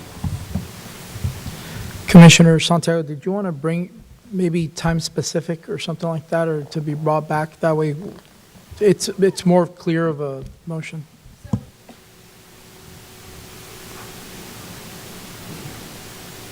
thank you. So it would be to suspend the implementation of the enforcement of the ordinance immediately. And then, is that what you want, the time period? Would that be okay, Gemma? Okay. Zach, can you give some more clarification, just because we don't want to have this. Yeah, so you all can provide via motion this direction to suspend the implementation and enforcement of either the entire ordinance or the portion of the ordinance which seems to be causing the most trouble, which is the prohibition on parking within the rights of way. And through this motion, you could direct staff to bring back amendments to the ordinance in order to revert to the previous condition which allowed parking within the right of way with a limitation on time. Danny, correct me if I'm wrong, I believe it was 3 days? 2 days within the 7-day period was allowed. On the third day, they'd be in violation within, that 7-day period. Yeah, or we can also bring back different options for you all, or take it to a workshop if that's the will of the body. You all can just suspend this one portion until you're ready to deal with it. You don't have to put an end time. You can just say, we're going to suspend this one portion, and then let things go, and when you want, if you want, at some point, you bring it back.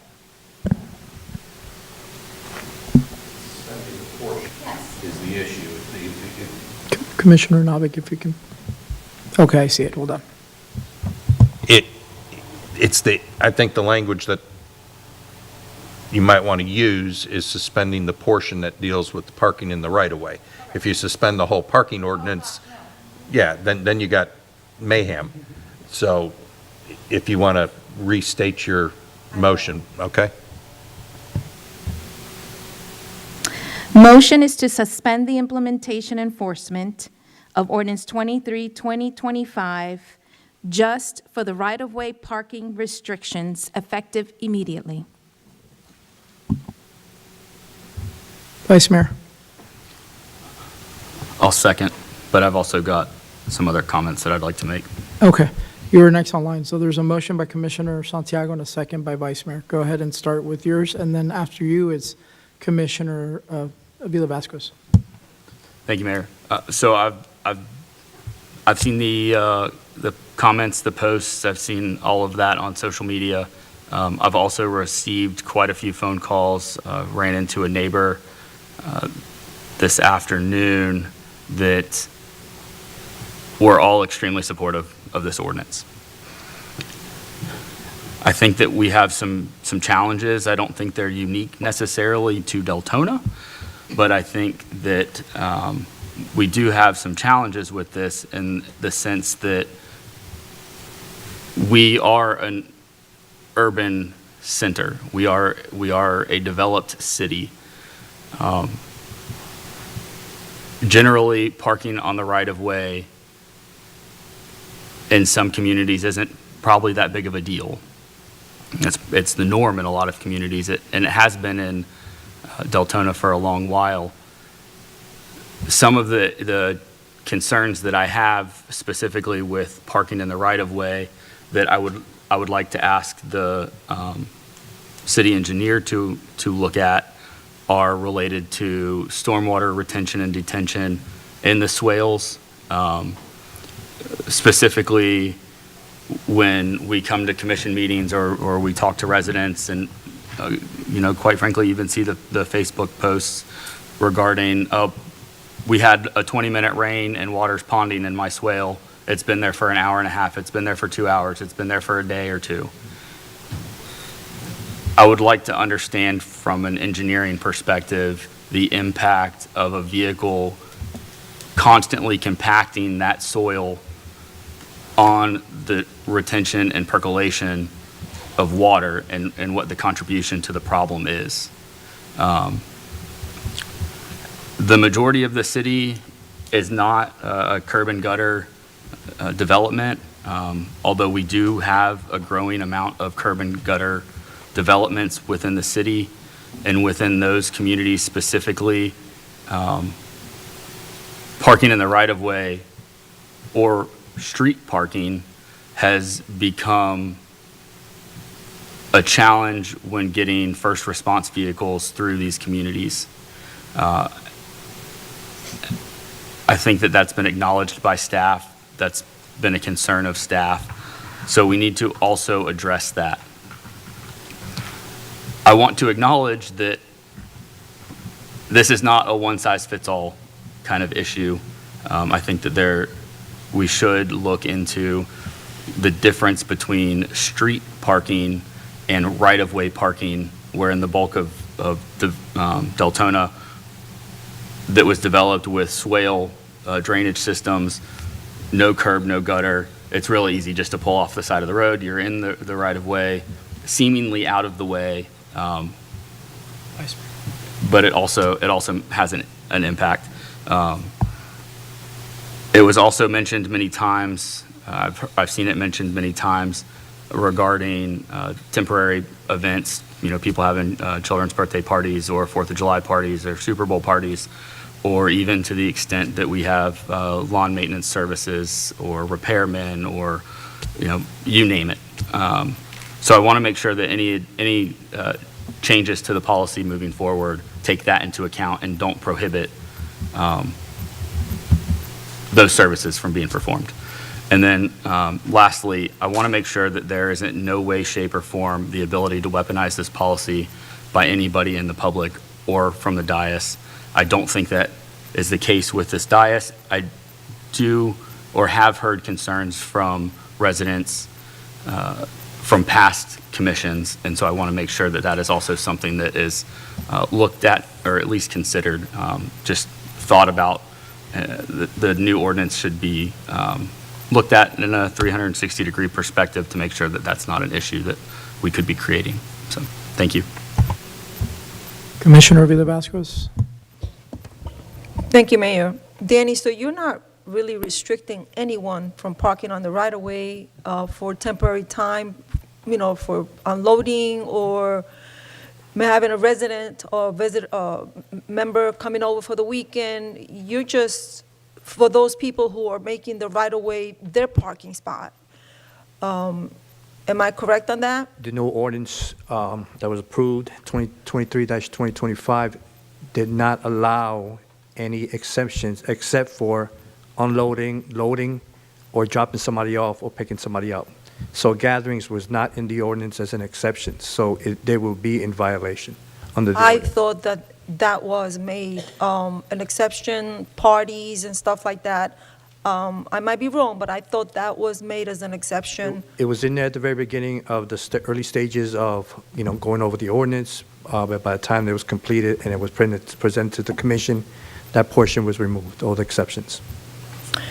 Okay, I honestly thought that was still in there, but I just want to say again, because I always say this, because of past experience, I've seen it.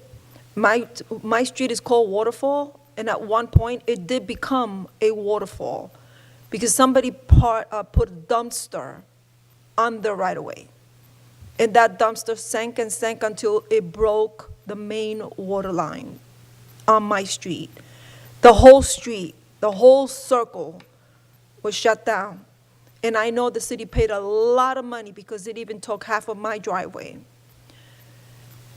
There are electrical wires, Spectrum, AT&T, our own pipes and stuff like that. And something else that I know, that I see and I shake my hand is people parking their cars on top of their septic tank without realizing how expensive it is to have a septic tank replaced.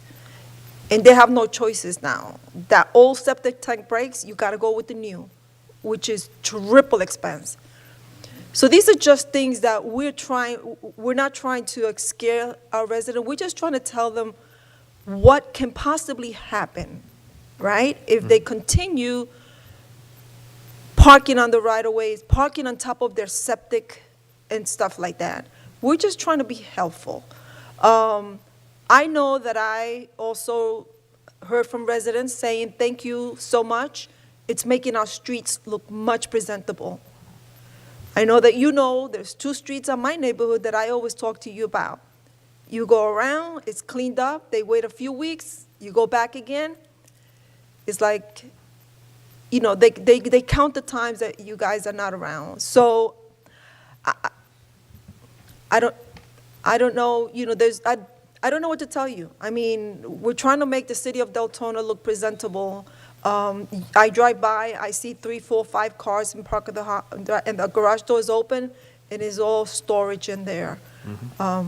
So I'm not trying to give the citizens a hard time, but there are people that just had it with loads and loads and trucks and cars and RVs parked in front of their homes. I do have one question for the commission. In the communities, parking on the streets, that was a big concern with emergency vehicles trying to get through. Is that suspended also, or is that's not part of the suspension? We don't. We don't govern HOAs. They're govern governed by HOAs. themselves. They're so. public streets. They're public streets, we do go. A lot of them are public streets. If they don't have covenants that speak to it. And that's another issue for our EMS, our first responders, and I know you've been in my block. I mean, you can't even see when you make that turn, right? I mean, you make that blind turn, you don't know what's on the other side. There's no lighting, there's nothing. So imagine a car parked on the street around the corner around the bin where I live. It's just very hard to please everyone, like I said, and I know I heard the vice mayor say the same thing. He's heard from both sides, so I don't know. But thank you, Denny, for everything that you're doing out there. Thank you. It's hard. Commissioner Caldwell. Thank you, Mayor. Yeah, I've heard nothing but good things from people out there saying thank you for having this ordinance passed. One of the reasons we headed down this avenue was because of the difficulty for you to enforce the original one. Is that correct? It would take 3 different days within a week period to address a house just for parking in the right. Just for parking right? Unless it was parked in the wrong direction or blocking the sidewalks, those are different. But yes, we would have to come back 3 times and have proof that we've been there 3 times in order for us to proceed for that. So with this new ordinance, it's much easier for you to enforce it and do your Correct. job? It'll be a violation the day we get there if it's parked in the right way. With that parking in the row, we've also offered an opportunity for you to put additional parking on your driveway extensions and things like that, have we not? did approve So we didn't them. close off all options for them to be able to park We in there. did, y'all approved driveway expansions on the front yard. In part of this chapter, we also allow, it used to be 2, but now we moved it up to 3, parking behind the front face of the house. That's right. Side of the house in the backyard. So we've given them options to not park in a row. That's correct. Okay. That's all I have. Thank you, Mayor. Commissioner Howington. I don't know if a full suspension is the best way to go because there is definitely some issues that need to be addressed. But I do believe that there's clarifications that need to be made. We've had questions about commercial workers coming out to like pool service and things like that, caregivers who are there for just a very limited time, not even 24 hours. You're right, the narrow roads in those new subdivisions, which is an issue that was created by decreasing the lot size, creating those 40-foot lots, narrow roads where 2 cars can barely pass. So the issue was created through our own land use codes. And now, unfortunately, residents have to pay the price because our emergency vehicles can't traverse those roads. And that puts us in a position to weigh safety versus convenience for the residents. And that's another area where the land use codes need to be addressed because we keep shrinking and yet we're taking away places for people to park. So I'd like to see this brought back. Well, before tonight, I would have said I would have liked to see this come back so that we could potentially identify the areas that need to be clarified and corrected. However, I don't have faith that it would come back in any way that we would discuss. So I don't know what the solution is to that. All right, just because we're out of time again, do we want to do a motion until this specific item is finished? We have a motion. We have a motion. We already have a motion on the board. Well, and then Commissioner Nabik, you're on the floor, but we have a current motion and we're out of time. We're literally at 9:45, so can we? Whatever the will of the commission. Can we go ahead and do a vote then? Vote against this motion? The motion is, yes.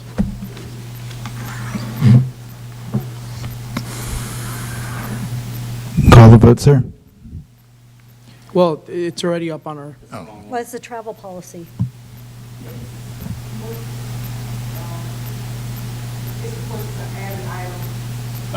okay. Yeah.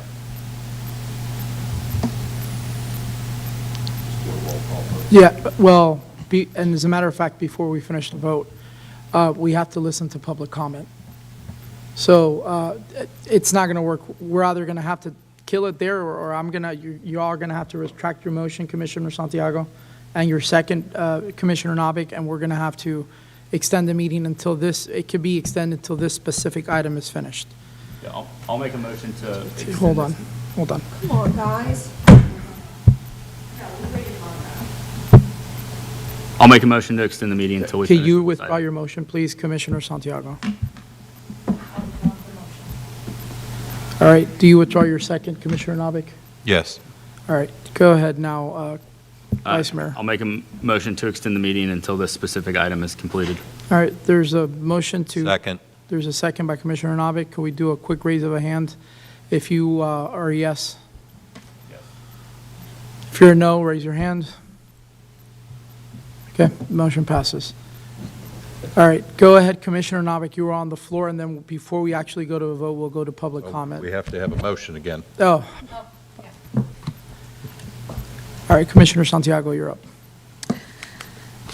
Took me 3 times to do the motion. Let's see if I got it right. Motion to suspend the implementation enforcement of Ordinance 23, 2025, just the portion of the right-of-way parking restriction effective immediately. There's a Second. motion by Commissioner Santiago, second by Commissioner Nabik, and you're on the floor, Commissioner Nabik. Thank you.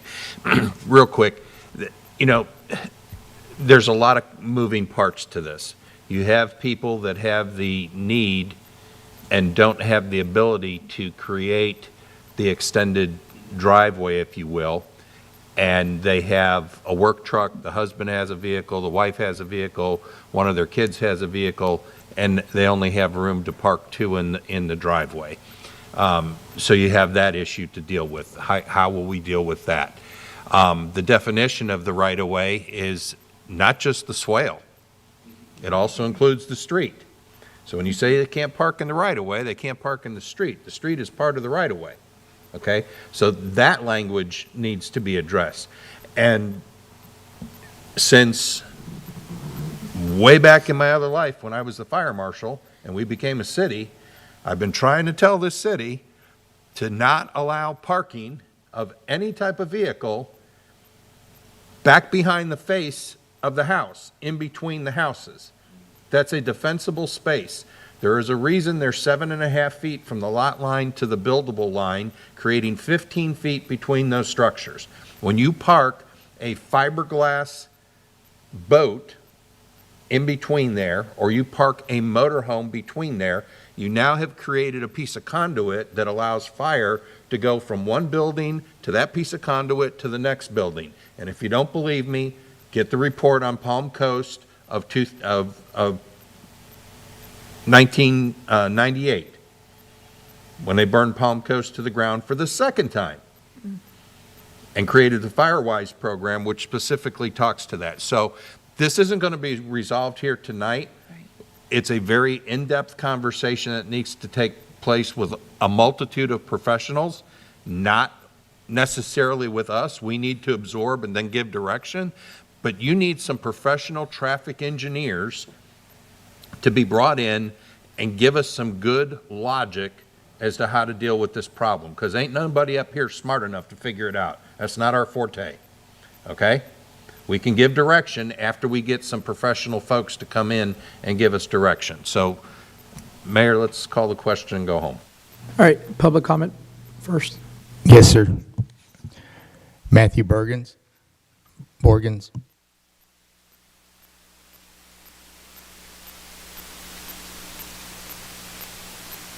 Good evening. I'll try to make this quick. I agree with what the Vice Mayor is saying.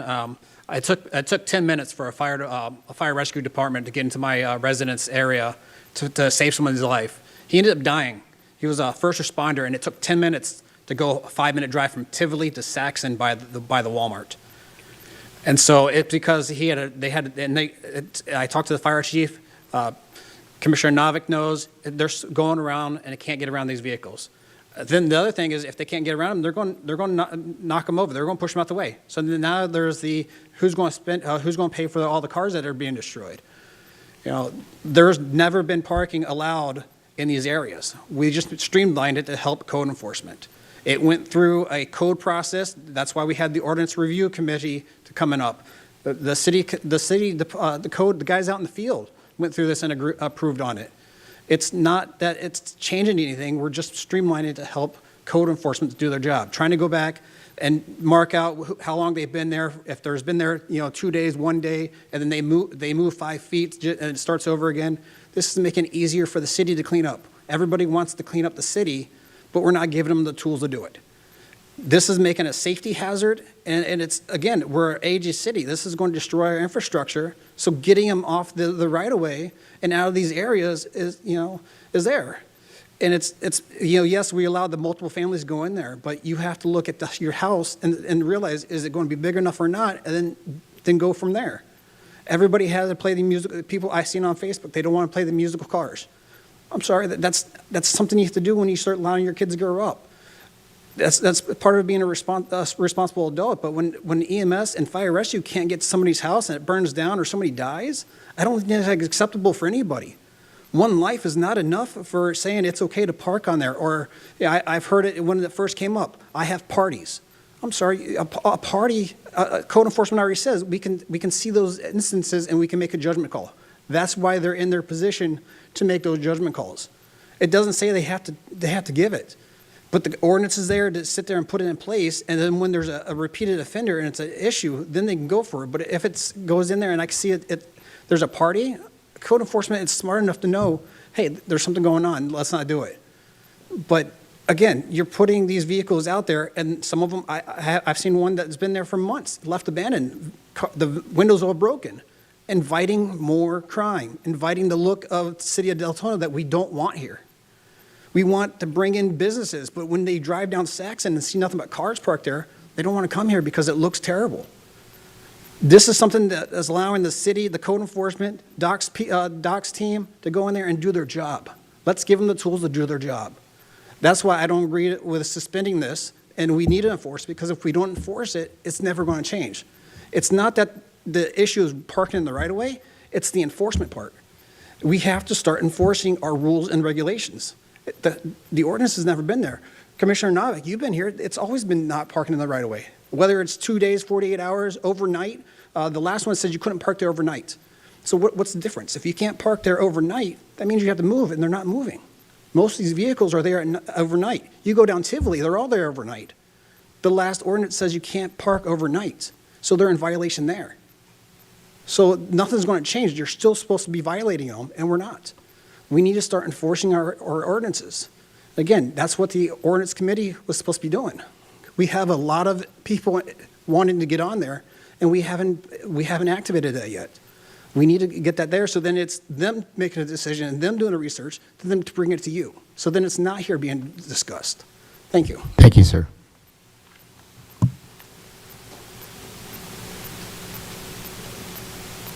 No more, no others. Okay. Can we please go to a vote? Motion again, please. Sure. Did you want to read that again, Zach, please, before we go for a vote? Yes, the motion on the floor is a motion to suspend the implementation and enforcement of the portion of the ordinance that relates specifically to parking within the right-of-way.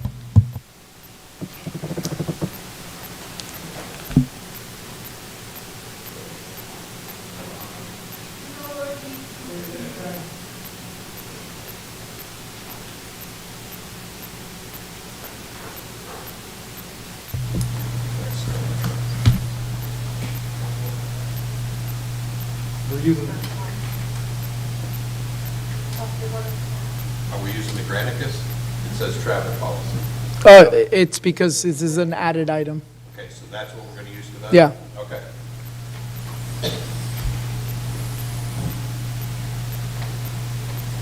The motion passes 4-3. All right, meeting's adjourned.